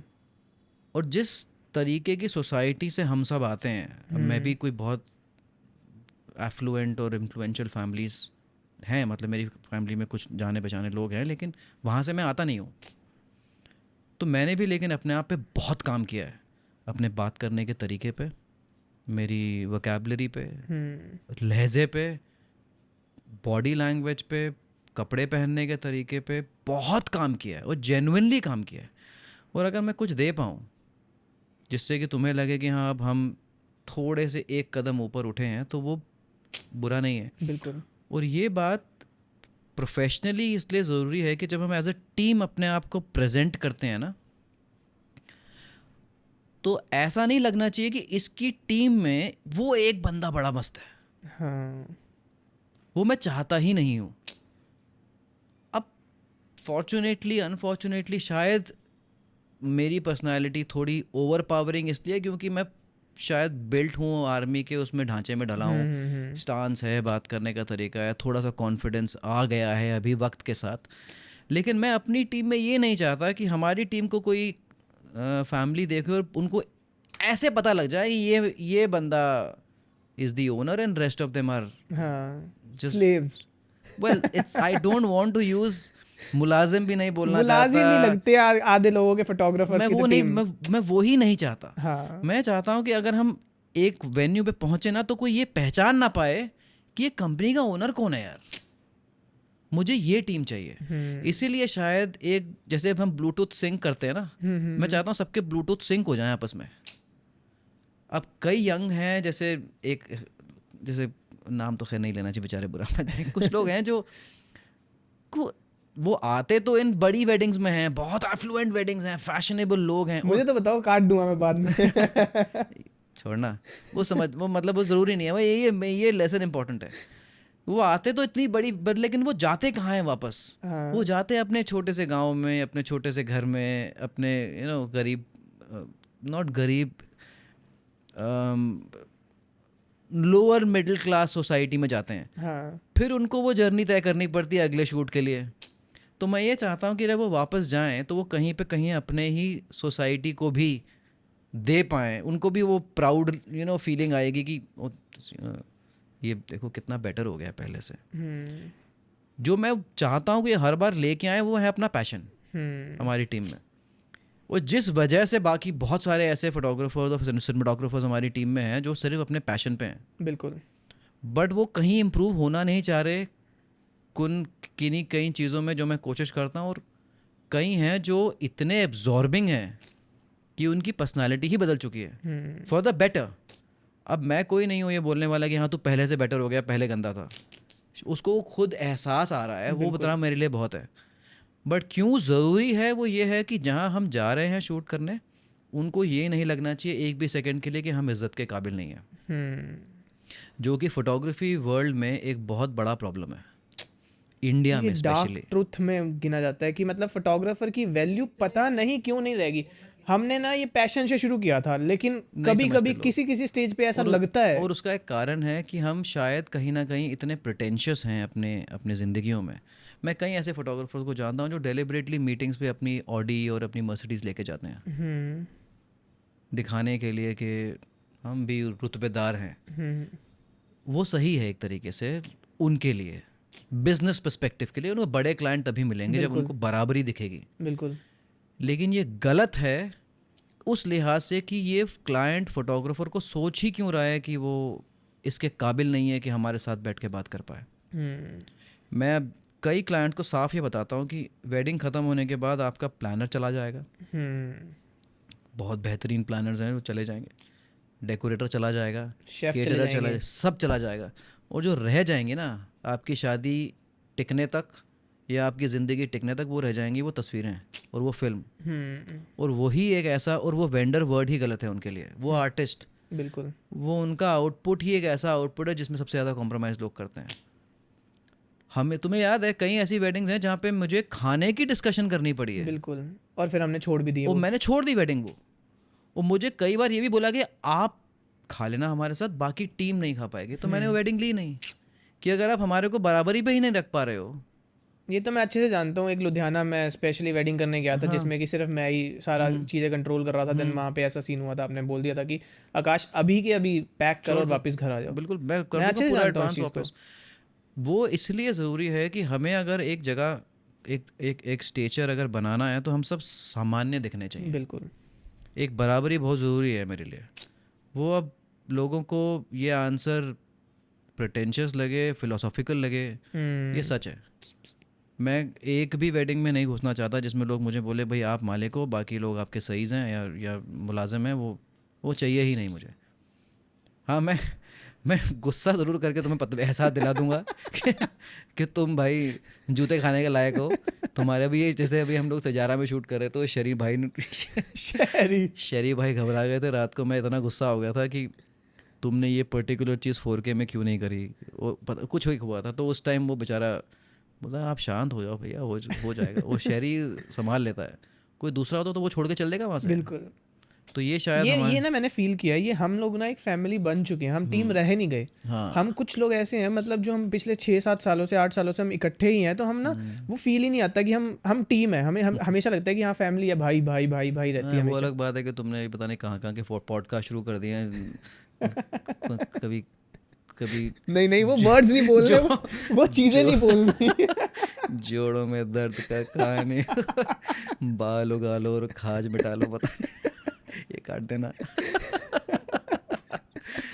अच्छा, मैं एक बड़ा सीरियस क्वेश्चन पे आऊँगा कि ना मैंने ना बहुत सारे लोगों को ना, मतलब एक समय पे मुझे भी ऐसा फील होता था कि शायद ऐसा है, लेकिन बहुत सारे फोटोग्राफर्स है ना ये सुनते देखा है कि हाउस ऑन द क्लाउड्स, या फिर आप कह लो कि शटर डाउन, या फिर जोसेफ रादेक, ये एक अच्छी बड़ी सोसाइटी से बिलोंग करते हैं, इसलिए ये अच्छे फोटोग्राफर हैं। बहुत सारे लोग बोलते हैं, लेकिन मुझे कहीं ना कहीं एहसास होने लगा है कि भाई उन्होंने काम भी किया है, उनका स्ट्रगल भी है, उनका लाइफ की एक जर्नी है जो हमें उस जर्नी से निकलना होगा। आपकी क्या राय है इस पे? ओके, ये ख्याल सही भी है और गलत भी। सही किस लिए है कि डेफिनेटली वो बड़ी सोसाइटी से बिलोंग करते हैं, लेकिन उन्होंने वो सोसाइटी चुनी नहीं, वो उनकी चॉइस नहीं थी। उस सोसाइटी के वजह से शायद उनको अच्छे क्लाइंट मिलने ज़रा से आसान ज़रूर लगे। It was easier for them to get better clients, but to sustain those clients was the struggle that they went through and they excelled in it. मैं इनकी इंडिविजुअल जर्नी तो जानता, इनको मैं जानता पर्सनली। शटर डाउन लक्ष्य तो मेरा अच्छा दोस्त है, अर्जुन कार था बहुत गहरा दोस्त है, रमित और भी गहरा दोस्त है। बहुत सारे ऐसे फोटोग्राफर थे जो मेरे बहुत अच्छे दोस्त हैं, जो बड़ी सोसाइटी से बिलोंग करते हैं, जिनके शुरू के शायद क्लाइंट्स उनको अच्छे मिलने आसान रहे हों, लेकिन उनकी जर्नी आसान नहीं रही ना। क्योंकि एक कहावत है कि आप टॉप पे पहुंच ज़रूर सकते हो, वो आसान होगा, टॉप पे रहना मुश्किल है। ये तो है।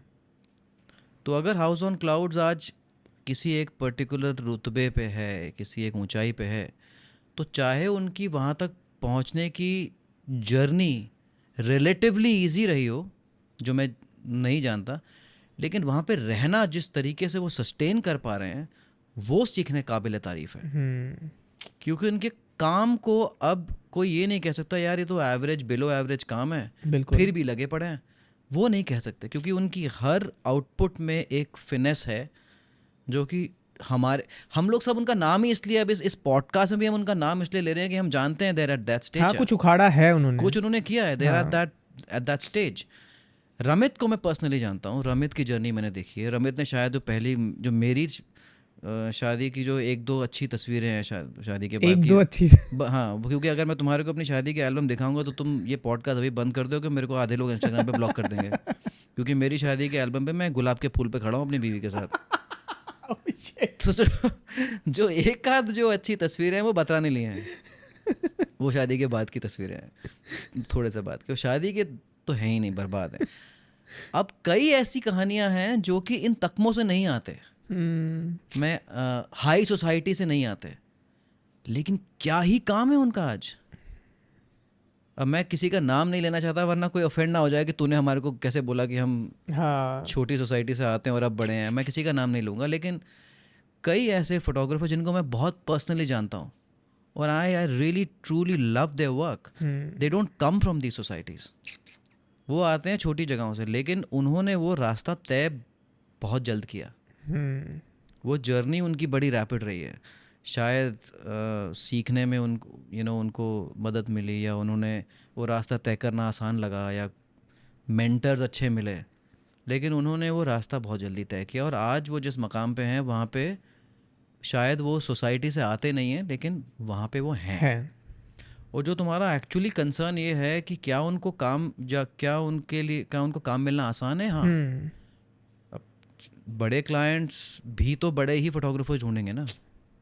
लेकिन एक जो चीज़ मैं यहाँ एड्रेस करना चाहता हूँ, जो कि मैं जिसके लिए शायद मुझे गालियाँ पड़ सकती हैं वो ये है कि बड़ी कंपनीज कई बार इस कमर्शियल बिजनेस लड़ाई में लग जाती हैं कि वो किसी भी प्राइस पॉइंट पे काम करेंगे, जो कि शायद एथिकल अनएथिकल, अब I am no one to comment on that, it can be right wrong, it can be, वो हर तरीके से जस्टिफाई किया जा सकता है। क्योंकि उनके पास इन हाउस टीम्स हैं, सैलरी पे हैं, तो वो साल की 10 शादियाँ बिल्कुल ही लो बजट पे कर सकते हैं, कोई दिक्कत नहीं है। उसका नुकसान ये है कि जैसे, चलो मैं ख़ुद की बात करता हूँ, जब मैं शुरू कर रहा था बहुत सारी ऐसी बड़ी वेडिंग जो मेरे पास आई थी वो मुझसे इसलिए छूट गई कि कोई बहुत बड़ी कंपनी मेरे प्राइस पे काम करने को तैयार थी। ऐसा है, बहुत बार ऐसा हुआ, बहुत बार ऐसा हुआ। मतलब जिन कंपनीज को हम सोचते हैं कि ये 25-30 लाख रुपए चार्ज कर रहे हैं, वो आपके प्राइस पॉइंट पे काम कर लो, चलो ठीक है, किसी का खर्चा निकल जाएगा या सैलरी निकल जाएगी। बहुत बार ऐसा हुआ। ओ भाई, अब मैं ये चाहता हूँ कि ये एक कॉन्वर्सेशन होना चाहिए कि कहीं ना कहीं कुछ स्टैंडर्डाइजेशन हो। अब पता नहीं वो पॉसिबल है नहीं है, पॉसिबल इसकी ये चीज तो मतलब but I tell you why I am saying it, because उससे क्या होता है ना कि जो तेरा सवाल था वो ये था कि कैसे पहुंचा जाए।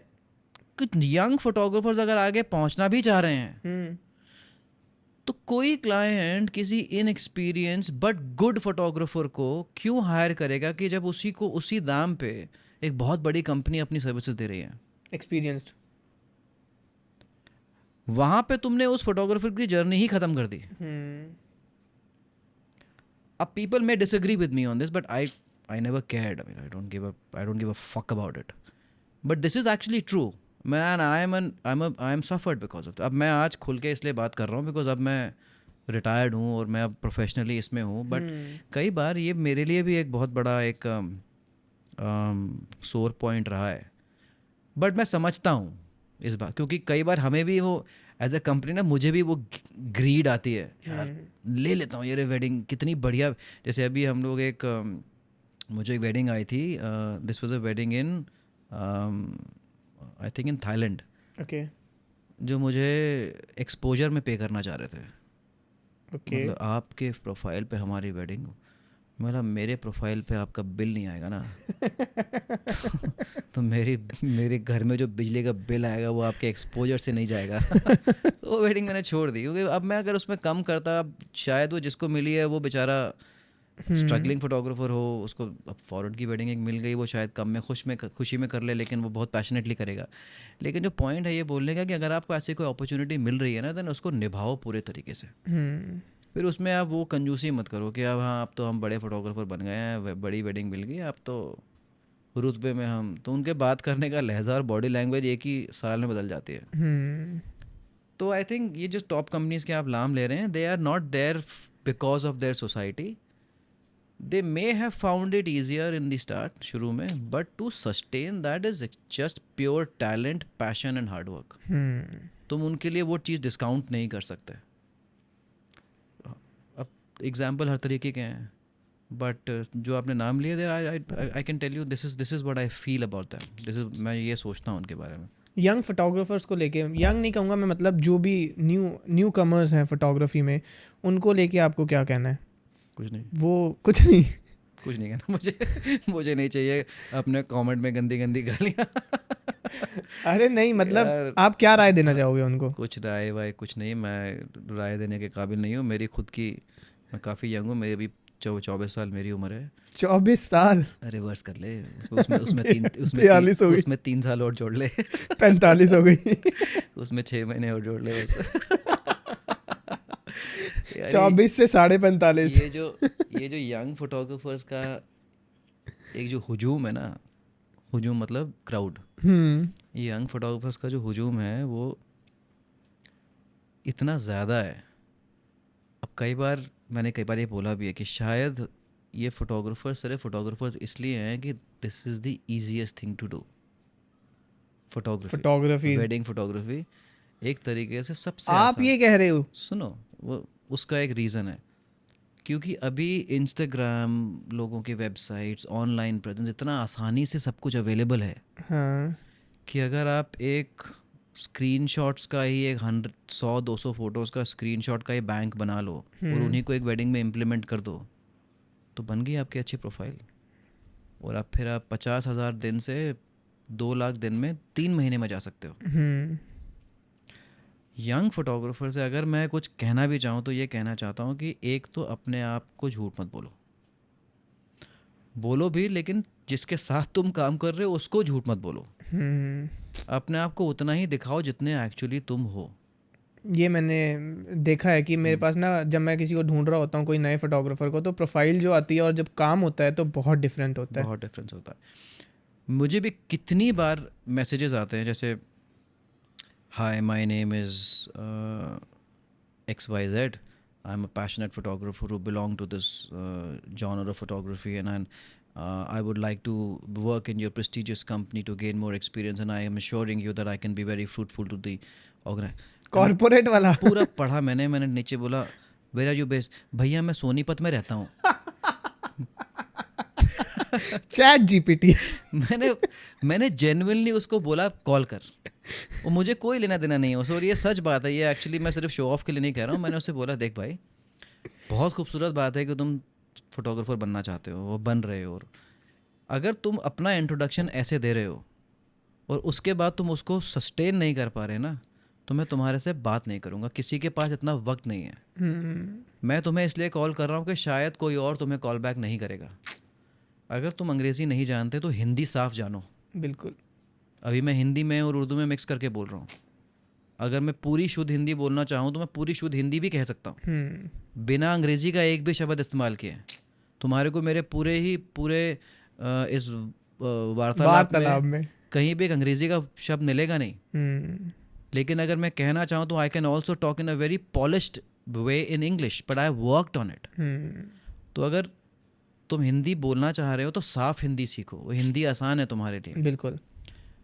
तुम दिखा कुछ रहे हो और तुम हो कुछ, वहाँ पे तुम बहुत ज़्यादा अपना वक्त और अपनी पर्सनालिटी खो दोगे। और ये जानो कि जो अगर तुम मेरे साथ जुड़ रहे हो तो मैं तुम्हें सुधारूंगा। तुम ये मानो बात कि तुम अभी कच्चे हो और सुधरने के लिए ही आ रहे हो। मैं सुधरा हुआ हूँ ये आके मत बोलो, हाँ क्योंकि अगर तुम इतने सुलझे और साफ और सुधरे हो तो फिर तुम मेरे को अप्रोच करोगे क्यों? ऑब्वियसली। फिर तुम अपने क्लाइंट ढूंढो। तो ये आई थिंक मैं एक यंगस्टर्स को बोलना चाहता हूँ कि वो दिखाओ जो तुम हो, और सुधरने का मौका दो अपने आप को, पढ़ने का मौका दो अपने आप को। वो मौका चाहे तुम्हें 50 लोग रिजेक्ट करें, लेकिन जो एक एक्सेप्ट करेगा वो शायद तुम्हारे को 1 इंच ही ऊपर ला पाए, लेकिन वो 1 इंच बहुत होगा बहुत तुम्हारे होता लिए। है, जो कि एटॉमिक हैबिट में लिखा है कि जो एक पॉइंट भी अगर तुम कर रहे हो ना। एग्जैक्टली। अब वो एक आई थिंक बहुत ज़रूरी चीज़ है। और ये सिर्फ फोटोग्राफी में ही नहीं, अब फौज में भी हम अपने ऑफिसर्स को जब ट्रेन करते थे या उनसे बात करते थे, यंग ऑफिसर जब आते हैं तो उनको सबसे पहले तोड़ा जाता है, फिर बनाया जाता है। अब जैसे जब मैं कमीशन हुआ था फौज में 2003 में, जब हमारे को रैंक मिला और हम ऑफिसर बने, और इंस्टेंट जो पहली चीज़ आती है, पहली चीज़ जो अपने अंदर आती है वो आती है ईगो, घमंड आता है। सबसे पहला जो इमोशन आता है ना वो आता है घमंड, कि अब तो मैं बन गया ऑफिसर। और जिस दिन, जैसे मेरी 14 जून 2003 को पासिंग आउट परेड ख़त्म हुई, और शायद दोपहर को 2 बजे मुझे कंधे पे तारे लगा दिए गए, 2 बजे मैं ऑफिसर बन गया। हाँ 2 बजने के 2.5 मिनट पहले तक मैं कैडेट था। और जो जवान, फौज के जवान जो हमारे को ट्रेन करते हैं, वो हमारे को जानवरों की तरह ट्रीट कर रहे थे। 2 मिनट बाद मुझे सलूट मार रहे होंगे।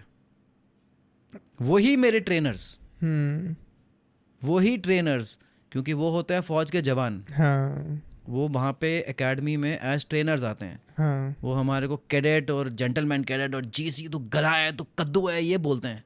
और जिस दिन आप पास आउट हो जाते हैं, वही इंस्टेंटली आके आपको सलूट मार के बोलेगा जैन साहब।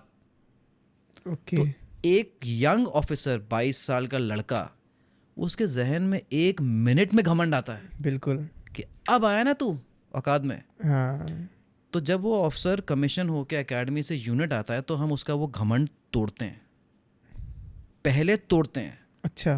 पहले उसको जवानों के साथ उसकी बैरक में सुलाया जाएगा, खाना वहीं खाएगा, रहेगा वहीं, जो तेरे को करना है तो उनके साथ करेगा, उन्हीं की रूटीन फॉलो करेगा, उनके साथ रहे 6 महीना, 3 महीना, 5 महीना, जो भी, अलग अलग रेजिमेंट्स में अलग अलग।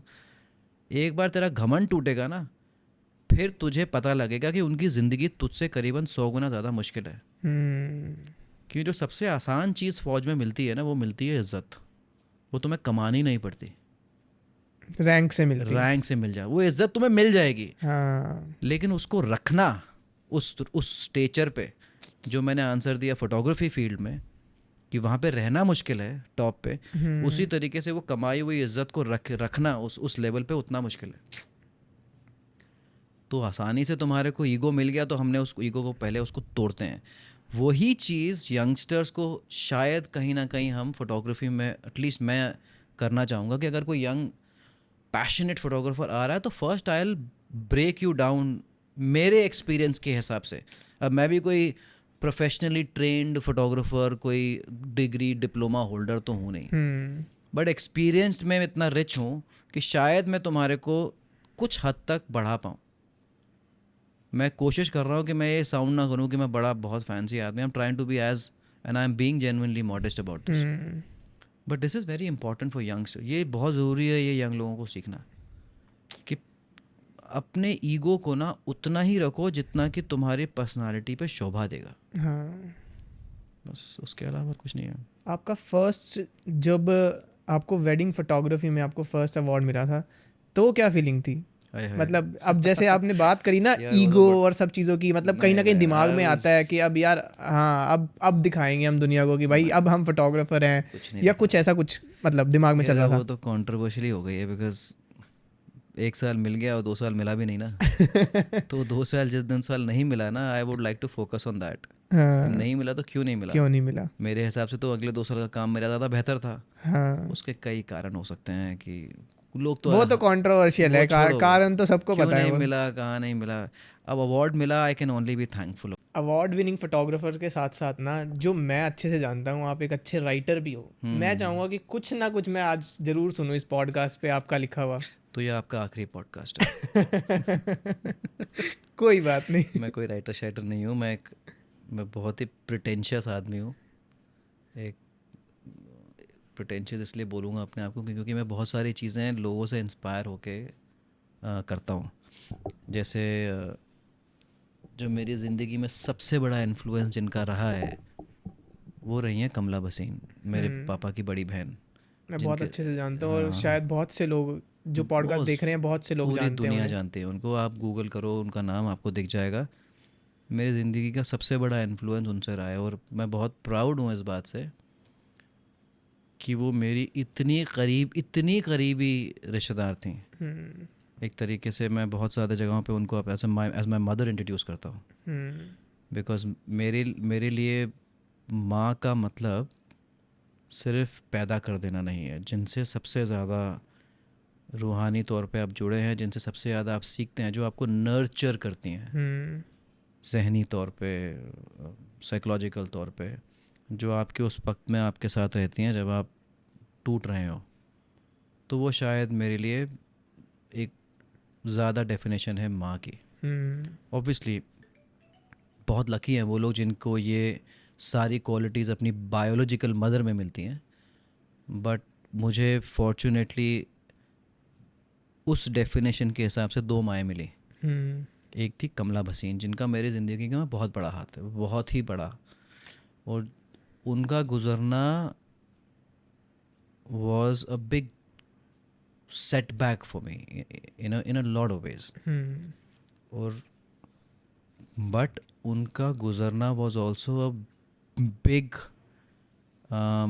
celebration of her life, because इतने हज़ारों की भीड़ जमा हुई थी उनके क्रिमेशन में कि वो विजुअल देख के मेरी रूह कांप गई थी हम्म। कि उन्होंने ज़िंदगी में जो कमाया वो पैसा तो था नहीं, वो पैसा तो था लेकिन जो कमाया वो सब उस दिन वहाँ मौजूद था। उनके बहुत सारे इंटरव्यूज भी ऑनलाइन, बहुत ज़्यादा है बहुत ज़्यादा बहुत इंटरव्यूज उनकी हैं। उन्होंने 500 से ऊपर उनकी किताबें हैं। उनकी उनकी लिखी हुई किताबें आज तक स्कूलों में पढ़ाई जाती हैं। हम्म। उनकी और जो तुम शायरी की बात कर रहे हो वो शायद मुझे वहाँ से मिला, ओके। क्योंकि वो उर्दू में बात करती थी। उनको वो मेरी मेरी बात को वहाँ वहाँ टोकती थी जहाँ पे हम सोचते भी नहीं हैं। जैसे कि फ्रूट को उर्दू में फल नहीं कहते, ओके। फल कहते हैं, फ। हाँ। ये मुझे पता नहीं था। और बहुत सारे ऐसे वर्ड्स हैं, ऐसे शब्द हैं जो हम बोलते हैं लेकिन ना तो हमें उनकी करेक्ट प्रोनाउंसिएशन हमने कभी सोची, ना हमने कभी भाषा पे इतना ही ध्यान, क्योंकि भाषा is automatic to us. Hmm. Language is given to us since the day we are born. That's why it's called mother tongue, because your mother speaks it. So you don't have to earn. अगर आपको कोई नई भाषा सीखने को बोला जाए तब आपको भाषा की अहमियत मालूम पड़ेगी, बिल्कुल। लेकिन जो आप भाषा आमतौर पे बोलते हो, चाहे वो कुछ भी हो, उसको आप इतना अहमियत नहीं देते हैं। तो ये हम्म। मुझे बुआ ने सिखाया हम्म। कि तुम्हारा हर वर्ड कहाँ से आ रहा है उसको तो समझो पहले, फिर तुम कोई नई भाषा सीखना। तो जो मैं पोइट्री वोइट्री थोड़ी बहुत शौकिया करता हूँ, कोई राइटर फाइटर तो मैं हूँ नहीं, तो that's a- और मेरी बहुत सारा पर्सनालिटी उनसे इंस्पायर्ड है। हाँ। उनकी और मेरी बहुत बहस होती थी कई कई मुद्दों पे, क्योंकि अब वो शी वाज मतलब पिछले 50 साल से वो औरत वुमेन इश्यूज़ पे काम कर रही थी। हाँ। और हम सोचते हैं कि हमें पता है औरतों के बारे में सारा सारा कुछ, पेट्रियार्की के बारे में, वुमेन राइट्स के बारे में, और हम कमला भसीन से बहस करने निकल पड़ते थे। हम्म। कमला भसीन इस पे किताबें लिखती हैं, तो वो कई बार ऐसी ऐसी चीज़ें बोलती थी कि मुझे जाके पढ़नी पड़ती थी वो, हम्म। कि ये बोला तो है इन्होंने, इसका मतलब क्या है।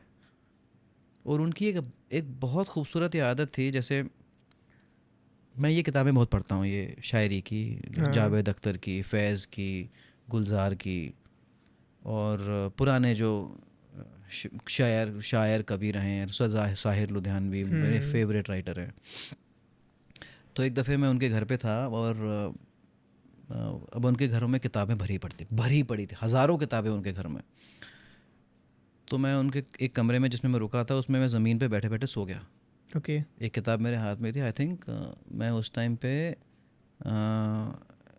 ये जावेद अख्तर की क्विवर पढ़ रहा था। एक किताब है क्विवर करके, तरकश। तो वो पढ़ रहा था, पढ़ते पढ़ते सो गया। तो जब मैं उठा, शायद 25-30 मिनट के लिए आंख लगी होगी, तो मेरे बगल में सिरहाने में 15 किताबें पड़ी हुई थी शायरों की। ओके। जो बुआ चुपचाप आई, उन्होंने देखा कि ये सो रहा है, ये किताब इसको अच्छी लगती है, मतलब इसको शायरी पसंद हो गई, और वो उठा के अपने घर में जितने शायरों की किताब थी मेरे बगल में रख के चली गई। ना बात करी, ना कुछ बोला, ना कुछ नहीं। वो उनका तरीका ही वही था। फिर शाम को जब हम खाने पे मिले तो कहती, तो पढ़ी? मैंने थोड़ी बहुत। अच्छा चल मैं तुझे सुनाती हूँ, आजा। तो अपने बगल में मुझे यहाँ बिठा लेती थी और वो अपनी अपनी पोइट्री मुझे सुनाती थी बैठ के, जो उन्होंने लिखी होगी। और वो इतनी खूबसूरती से, उनका जो सबसे अच्छा तरीका था वो उनका बात कहने का तरीका। वो चीज़ में, जब मैं, तुम लोग कहते हो ना कि मैं तुम्हें सिखाता हूँ, वो चाहता हूँ मैं, लोग वो वहाँ से आता है कि बात सब कहते हैं, उसको कहने का अगर तरीका तुम्हारा सही हो जाए ना, तो वो बात का महत्व बदल जाता है। तो शायद मेरे लिए poetry is not, I am again no writer, I am nothing compare to, I can't even call myself a writer, it's a humiliation for me, but I do love to write, because मुझे वो expression Urdu में इतना खूबसूरत लगता है। वो जो मैं लिखता हूँ, जैसे मैंने आज जो मेरा पोस्ट डाला है लद्दाख के कपल, वो इतना रूहानी कपल था वो, हरमन और कबीर, वो इतना खूबसूरत कपल था। तो वो पूरा शूट ही मुझे सुकून की याद दिलाता है। तो जब भी मैं कोई कमेंट पोस्ट डालता हूँ तो उसके नीचे हमेशा एक ओरिजिनल अपनी लिखी हुई एक शेर या एक छोटा सा एक नज़्म डालता हूँ। और हाँ, कुछ गाने हमने लिखे हैं, जैसे तुम्हें वो याद होगा, वो मसूरी का सेवॉय वाला शूट, हाँ, सवॉय वाला शूट। उसका गाना मैंने लिखा था। उसकी भी एक, वो गाने का नाम था काफ़ी है। वो एक्चुअली एक पोएम थी जो मैंने बुआ कमला भसीन के लिए लिखी थी, उनके कैंपेन के लिए, जो वो एक 1 बिलियन राइजिंग कैंपेन वो चलाया करती थी इंडिया में, जो कि वर्ल्ड का सबसे बड़ा फेमिनिस्ट कैंपेन था उस वक्त। ओके। तो उसके लिए मैंने वो पोएम लिखी थी। तब वो फिर मैंने उसको थोड़ा सा रीवर्ड करके एक रोमांटिक सॉन्ग बनाया कि काफ़ी है हर हाल में तू, काफ़ी है हर मिसाल में तू, काफ़ी है हर सांस तेरा, काफ़ी है हर एहसास तेरा। This was an ode to women that you are enough, तुम जितने हो उतने काफ़ी हो, लोगों को तुम्हें डिफ़ाइन करने की ज़रूरत नहीं है। फिर मैंने उसको थोड़ा रोमांटिसाइज़ किया। वो गाना बहुत खूबसूरत है, और वो गाया कस्तूरी ने। I know. वो कस्तूरी इज़ अनदर ब्लेसिंग, वो that's Kasturi and me are another story for some other podcast. But हाँ, जो तुम बात कर रहे हो, आई डू राइट थोड़ा बहुत। मैं कुछ ओरिजिनल मज़ा आ जाए, जो मतलब प्यार मोहब्बत वाला, दिल टूटे वाला। हाय तुम्हें प्यार पे ही चाहिए? नहीं, जो आप सुनाना चाहो। प्रिटेंशियस लोगों के ऊपर, मेरे जैसे जो लोग हैं, ये सुन के मेरा दोस्त बड़ा खुश होगा, जो मेरा जूनियर है ना फौज का, सौरभ शर्मा, वो बड़ा खुश होगा ये सुन के, यार चलो आपने मान लिया फाइनली आप प्रिटेंशियस हो। मैंने हाँ, मैं हूँ प्रिटेंशियस, मुझे ऐसी चीज़ें बहुत अच्छी लगती है ये करनी।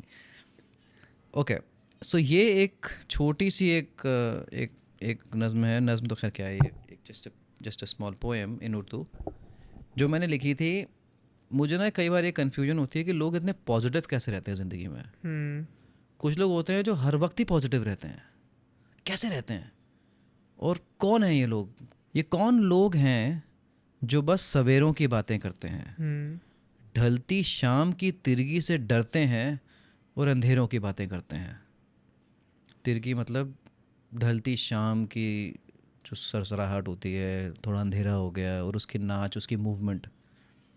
मैं तो इन सफाक रास्तों की जलती धूप से बिरिस्ता हूँ, मतलब I am scared of this hot summer sun on the roads. और लोग मुझसे मंजिलों की बातें करते हैं। तौफीक की उम्मीद तो कब की छोड़ दी मैंने, ब्लेसिंग, तौफीक इज़ ब्लेसिंग। तौफीक की उम्मीद तो कब की छोड़ दी मैंने, सजदे में सर झुकाऊं भी तो किसको, और इस पर लोग मुझसे खुदाओं की बातें करते हैं। क्या बात है। शायद वक्त से अलग रिश्ता होगा इनका, शायद वक्त से अलग रिश्ता होगा इनका, शायद कज़ा से इनकी यारी होगी। कज़ा मतलब डेथ। अच्छा। शायद वक्त से अलग रिश्ता होगा इनका, शायद कज़ा से इनकी यारी होगी। मैं तो अगले पल की दहशत से लरसता हूँ बिल्कुल। और लोग मुझसे अज़ल की बातें करते हैं। अज़ल? इटर्निटी। क्या बात है। वो लोग मुझसे अज़ल की बातें करते हैं। तो ये this is something that I wrote, I think चलते फिरते कहीं। नहीं, बहुत अच्छा। और अब तूने ये दरवाज़ा खोल ही दिया है तो एक जो मेरी सबसे खूबसूरत है, जो मैंने कश्मीर पे लिखी थी, जो मेरी शायद उर्दू की पहली पोएम थी, पहली नज़म थी, पहलियों में से जो मैंने पहले लिखी और ऑफिशियली रिकग्नाइज़ करी कि हाँ मैं लिखना पसंद है मुझे। इसका नाम था कश्मीरियत। ओके। जब मैं आखिरी बार कश्मीर से बाहर आ रहा था, जब पोस्टिंग आई थी, तो मैंने, क्योंकि उस वक्त मुझे मालूम पड़ गया था मैं दोबारा जाऊँगा नहीं, तो उस वक्त मैंने लिखा था ये जो हमारा जो बॉर्डर डिस्प्यूट है लोगों का और उसका, वो कितना मेरे दिमाग में कितना समझ पाया हूँ मैं। इसका नाम है Kashmiriyat. Kashmiriyat is a word with a feeling of being Kashmiri.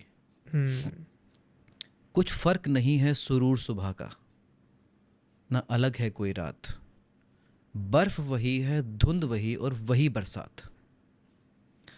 कुछ फ़र्क नहीं है रंग फलक का, वही बादल बदजात, रंज वही है, जश्न वही, वही कश्मीरियत की बात। मतलब कश्मीर तो दोनों तरफ बटा है ना, बिल्कुल। वो भी वही कश्मीरियत की बात करते हैं, जैसे हम करते हैं वैसे वो करते हैं। और बादल बदजात क्यों है? क्योंकि साले कहीं भी चल देते हैं, उनके लिए कोई बॉर्डर नहीं है। ना मांगी थी सरहद हमने, ना बांट करी इंसानों में, ना गैर कहा ना दूर किया, और वही दुआ अजानों में। फिर क्यों खून बहा पहाड़ों से और मौत बटी गलियारों में, जब मैं वही और तू वही, क्यों फ़र्क ख्यालात। अब सूना है हर साज यहाँ और दहशत है चिनारों में, अपने वजूद के बाकी निशां आओ ढूंढे कब्रिस्तानों में। क्या बात है। मुझे मुझे एक चीज़ बहुत अच्छी लगी, मतलब इसमें कि आपने किस तरीके से ना हर चीज़ को यहाँ पे कश्मीर की एक एक चीज़ को डाला। और सबसे अच्छा मुझे तब लगा जब मैंने चिनार सुना। मतलब मैं सोच भी नहीं सकता था इट्स यूनिक कि टू ये कहाँ कश्मीर। से आया चिनार एकदम से ना, मतलब चिनार ऐसा इज़ लगा। Unique to Kashmir. हाँ, मतलब वो आपने ऐसे उठाई है ना चीज़ें बहुत। तो ये this is a very important poem for me, because यहाँ से आई थॉट कि मैंने लिखना सीरियसली शुरू किया था। फिर तो उसके बाद ये इतने सारे, ओ माय गॉड, इतने से कितने, लिखना शुरू किया, ठीक है, 100 से ऊपर। शायरी भी करी आपने। मैं कहूँगा कि आप अपने लेट 20s में कैसे थे, ये बताओ। कंफ्यूज्ड, एकदम कंफ्यूज्ड, बिल्कुल बर्बाद, बिल्कुल बिखरे हुए, बोरी में समेटे हुए टुकड़ों की तरह थे हम। कुछ नहीं पता था क्या चाहिए ज़िंदगी। और आई थिंक वहीं से हमारी डेफिनेशन है, मतलब हम सब की, हम सब जितने भी हमारे आसपास, शायद कुछ लोग थे जो बहुत ही सुलझे हुए थे, जिनको डायरेक्शन पता था। मुझे कभी कुछ पता ही नहीं था कि मुझे करना क्या है। Late 20s, oh my god, कितने लेट 20s को हो गए, करीबन 20 साल। I really had no idea कि मुझे ज़िंदगी में चाहिए क्या। और ये ज़रूरी है इसलिए बोलना, क्योंकि जब ये कोई भी, अगर 5 भी लोग इसको सुने ना, तो उनको ये लगे हाँ हमारे जैसा बेवकूफ़ एक और था जो आज थोड़ा ठीक ठाक है ज़िंदगी में। मुझे आज तक नहीं पता कि मुझे क्या चाहिए, और मैं इसी सर्च में और इसी केओस में खुश हूँ। और खैर 20 में हम कैसे थे? हम थे बहुत कंफ्यूज्ड, बहुत ही लॉस्ट, और ढूंढते फिर रहे थे कि कहीं कुछ ऐसा मिल जाए जो हमारा हो, जो डिफ़ाइन कर पाए, जो सच लगे, परमानेंट लगे। परमानेंसी ढूंढ रहे थे हम पूरी जिंदगी। वो शायद वो परमानेंसी आज तक नहीं मिली, बट उस सर्च के चक्कर में इतनी और चीज़ें मिल गई जो सोची भी नहीं थी। और वो आई थिंक हम सब परतों से बने हैं ना, हर एक के अंदर एक एक परत जुड़ती रहती है, और वो बंदा और वो बंदी, जो इंसान, जो शख्सियत है, वो बनती रहती है। वो परतें बढ़ती गई।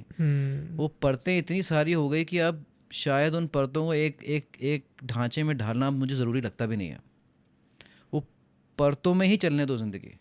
मेरे को अब I feel that is more me, जिस all these layers is me. I still don't know how to define. I don't know if I'm sure people, बहुत सारे लोग अपने आप को डिफाइन कर पा, मैं नहीं कर सकता। मुझे मतलब ये चीज़ बहुत अच्छी लगी कि आपकी एज में ना मतलब लोग पता है बात कैसे करते हैं कि जब हम ऐसे थे ना, जब हम तुम्हारी उम्र के थे हम ये करते थे, तुम क्या कर रहे हो। आप कह रहे हो कि भैया मैं भी तुम्हारे ही जैसा था, मुझे भी मैं कुछ तो नहीं अभी भी पता था। तुम्हारे भाई तुम्हारे से बदतर हूँ। तुम लोग तो इतने सुलझे हुए लोग हो यार। मैं तुम्हें कैसे समझाऊं कि अगर कोई फौजी आदमी ये बोले कि मैं वेडिंग फोटोग्राफी करना चाहता हूँ 35 साल की उम्र में आके, तो शायद उसको थप्पड़ मार दिया जाए कि तुम्हारा हो गया दिमाग ख़राब। जवानी में कभी मैंने मोटरसाइकिल ख़रीद ली, कभी मैंने ओपन जीप खरीद ली, और ओपन जीप खरीदी उसके बाद बेच भी दी। कभी मैंने किसी का घोड़ा चुरा लिया, उस घोड़े को हमने फिर बॉर्डर पे भगा भी दिया। फिर हम कभी पढ़ाई में बहुत ही अच्छे करे, इतने अच्छे करे कि हमारा रुतबा नाम बढ़ गया। और कभी इतना बर्बाद किया पढ़ाई में, फ़ौज की पढ़ाई में, कि जूते पड़े बुरी तरह से। फिर कभी हम गिटार सीखने पे आए तो हमने 6-6 8-8 घंटे एक एक रात में यूट्यूब की चार्ट डाला महीनों तक, और गिटार भी सीख लिया। फिर हमें लगा कि अब हमारे को किताबें पढ़ना अच्छा लगता है तो हमने किताबें पढ़, तो कोई सेंस नहीं था किसी चीज़ का। But what I again through this I want someone to understand, if you are chaotically searching for something, trust me, it's a blessing to you. ढूंढ लिया है और ढूंढ रहे हैं में कई बार पूरी ज़िंदगी निकल जाती है। अगर आप किसी चीज़ को बहुत ही ज़हनी तौर पे ढूंढ रहे हो ना, तो वो सर्च में इतना मज़ा है। जर्नी बहुत, और वो चल रही है अभी तक। वो मैं तो मतलब मैं बताऊं, जैसे अब आप बोल रहे हो ना कि आपने हर चीज़ करी जो मन में आया करा, लेकिन मैं पता है क्या है, मुझे हमेशा ना लोग ऐसे बोलते हैं कि भाई एक जगह क्यों नहीं रुक रहा तू, अब तू ये क्यों कर रहा है, अब तू वो क्यों कर रहा है। तो वो कहीं ना मतलब अंदर ऐसा लगता है यार क्यों रोक रहे हो मुझे यार। खड़े पानी में मच्छर ही आते हैं ना, ऑब्वियसली। नहीं सही बात है, ये बहुत ज़रूरी है ये समझना। क्योंकि इस पूरे पॉडकास्ट का मकसद ये नहीं है कि तुम मुझे प्रमोट कर रहा है। नहीं ऑब्वियसली, इस पॉडकास्ट ये का तो हमारी मकसद है बात कि हमारे बात के कनेक्शन थ्रू है हमारा। कुछ एक कहीं ना कहीं किसी को कुछ एक कनेक्शन मिले। अब मैंने 22 साल यूनिफॉर्म में निकाले हैं, वो एक अलग जर्नी रही है। अब मैं अपना एक ज़िंदगी का फेज़ फोटोग्राफर के तौर पे जीना चाहता हूँ। अब ये गलत है, डिसीजन सही है, वो तो तब मालूम पड़ेगा जब कहानी लिखी जाएगी अंत में। अब वो अंत में अभी क्यों लाऊं? बिल्कुल। अब देखा जाए तो लॉजिकली ये डिसीजन बहुत गलत है। भाई महीने की 2.5-3 लाख रुपए सैलरी, पूरा फौज का रुतबा, पूरी मतलब तुम्हारे रिसोर्सेज एंडलेस, इतनी इज्जत, इतनी शोहरत, इतना पावर, इतना रिस्पॉन्सिबिलिटी ऑफ कोर्स, एंड इतना प्यार just to wear the uniform, छोड़ के wedding photography and photography, no why wedding only, we are doing everything, we are doing ads also. Yes. Photography में आना जिसमें अब आई एम नॉट श्योर कि मुझे अगला क्लाइंट कब मिलेगा। It's a big shift. तो ये लॉजिकली तो डिसीजन ही गलत है ना, ये ट्रांजिशन ही गलत, बिकॉज हमने बैकअप तो बनाया नहीं। और मैं, तू जानता है मेरे बैकग्राउंड को, मेरा कोई एंसेस्ट्रल बैकग्राउंड तो है नहीं। अब जो है वो यही है बस। अब वो लीप ऑफ फेथ जो मैंने लिया है वो शायद इस पूरी जर्नी का निचोड़ है। अब वो मैं कर इसलिए पा रहा हूँ कि मुझे अपने पे शायद कहीं ना कहीं थोड़ा सा ज़्यादा कॉन्फिडेंस है कि भूखे तो नहीं मरेंगे। यही मैं कहता हूँ, बस उतना ही चाहिए। और बाकी तुम्हारे रास्ते मिलते रहेंगे, तुम्हारे को लोग मिलते रहेंगे, जुड़ते रहेंगे, कारवां चलता रहेगा। अब फेल हो गए तो सबसे ज़्यादा नुकसान तो रिकार का होने वाला है। अब वो संभालेगा अपनी ज़िंदगी, जो करना है करे, जो उखाड़ ले वो करना। पापा ने छोड़ दी फौज। बट उसको कहने के लिए कहानियाँ ज़रूर मिल जाएंगी। हाँ, कि कल को सिर्फ उसको कहने के लिए नहीं, मुझे लगता है कि हमारे पास भी होनी चाहिए ना वो कहानियाँ। जैसे अब आप इतने बड़े हो गए, ठीक है, आपकी एज मेरे से मतलब अराउंड 20 साल ज़्यादा ही है, मतलब 20 नहीं तो चलो 17-18 तो साल ज़्यादा ही। आपके पास जो कहानियाँ है वो मेरे पास नहीं है। वो बनेगी वही ना। मैं इसलिए कह रहा हूँ क्योंकि कल को अगर कोई रिकार से पूछेगा भाई आपके पिताजी कौन थे, तो उसके पास ना, हाँ तू बैठ मैं तेरे को बताता हूँ, कहानी सुनाता हूँ, वो सुनाता हूँ मैं तेरे को, वो चाहिए मुझे। अब वो, हाँ पापा फौज में थे, बस पापा फौज में थे लेकिन खुश नहीं थे, बड़े कंफ्यूज थे, वो आर्टिस्ट थे, वो बनना कुछ और चाहते थे, लेकिन फिर उन्होंने फौज छोड़ दी, फिर वो फोटोग्राफर बन गए, फोटोग्राफी में उन्होंने अच्छा किया, बहुत दोस्त बने, लेकिन वहाँ उसके पास एक डायनामिक अप्स एंड डाउन्स की Ups and downs कहानियाँ, की जो होनी कहानी का सबसे मजेदार पार्ट हाँ होता है, ups and downs. ups and downs वो twist and turns. हाँ I think for that reason I've given him enough stories. I may not leave him a wealth behind, but I leave him with good stories. हम लोग ऐसे क्यों बात कर रहे हैं जैसे कि मेरा आखिरी इंटरव्यू है? ये ऐसे नहीं फीलिंग आ रही है कि बस आज आप रिटायर हो रहे हो, आपको कैसा लग रहा है? भाई मैं शुरू कर रहा हूँ जो भी ये तो बाहरी बात शुरुआत है, सुन रही है शुरू, ये तो ये तो शुरुआत है, अब शुरुआत है। तुम आगे आगे देखो, होता अभी है तो क्या? बहुत कहानियाँ बनेंगी. तो टेक्निकल गुरुजी की तरह चलिए शुरू करते हैं। पता है मुझे ना एक बहुत बड़ा फोटोग्राफर मिला था एक पार्टी में, और मैं उसका नाम लेना इतना, क्या काश मैं उसका नाम ले पाता. बहुत ही अच्छा इंसान है, मतलब is a very good guy. तो मैं उससे ऐसे बात कर रहा था, तो बोलता यार वरुण मैं ना अब थक गया हूँ यार, मैं अब बहुत हो गया, बहुत साल से कर रहे हैं, अब बना लिया पैसा वैसा, अब कुछ और करना है, मैं सोच रहा हूँ कि अब टीम करती रहेगी. बोला यार गुड यार, नाइस. मुझे लग रहा है कि मैं जानता हूँ। हाँ तो मैं बोला बढ़िया है. तो कहता हाँ यार अब 35 के हो गए हैं, अब क्या. और मतलब भाई साहब आपके लिहाज से तो हम बहुत ही बड़े बेवकूफ़ हैं, हम तो 45 के हो गए शुरू कर रहे हैं, तुम 35 पे ख़त्म कर रहे हो. तो 10 साल जो हमारे बर्बाद हुए हैं बीच में, उनका हम क्या करें. तो कहते तू 45 का है. बोला हाँ. कहता अच्छा अच्छा चल चल ऑल द बेस्ट यार. लेकिन देख फिर वो then they start to discourage you कि भाई नहीं फिर तो ठीक नहीं है, फिर तो जहाँ है वहीं ठीक है. मैं ठीक है मैं समझ गया तुम बंदा कौन था। तुमने अपने ज़िंदगी में डिसीजन ले लिया, तुम्हारे लिए ज़रूरी नहीं है कि जो तुम्हारे लिए चले वो मेरे लिए भी चले. बट यही अपनी बात हम पहले कर रहे थे। अपनी गलती करके देखनी है मुझे, तो वो मैं कर रहा हूँ. अब अच्छा रहेगा बुरा रहेगा देखेंगे. चलो, आपको बहुत बहुत शुभकामनाएं थैंक आपके यू इस सो नए मच. करियर के लिए। Thank you so much. Production, DOP सब आप जो भी अच्छे से इस रोल को निभा पाओ। Yes let's see how it goes and you will be part of the journey, बिल्कुल, always be part of the team. I am glad. Thank you so much. Thank you.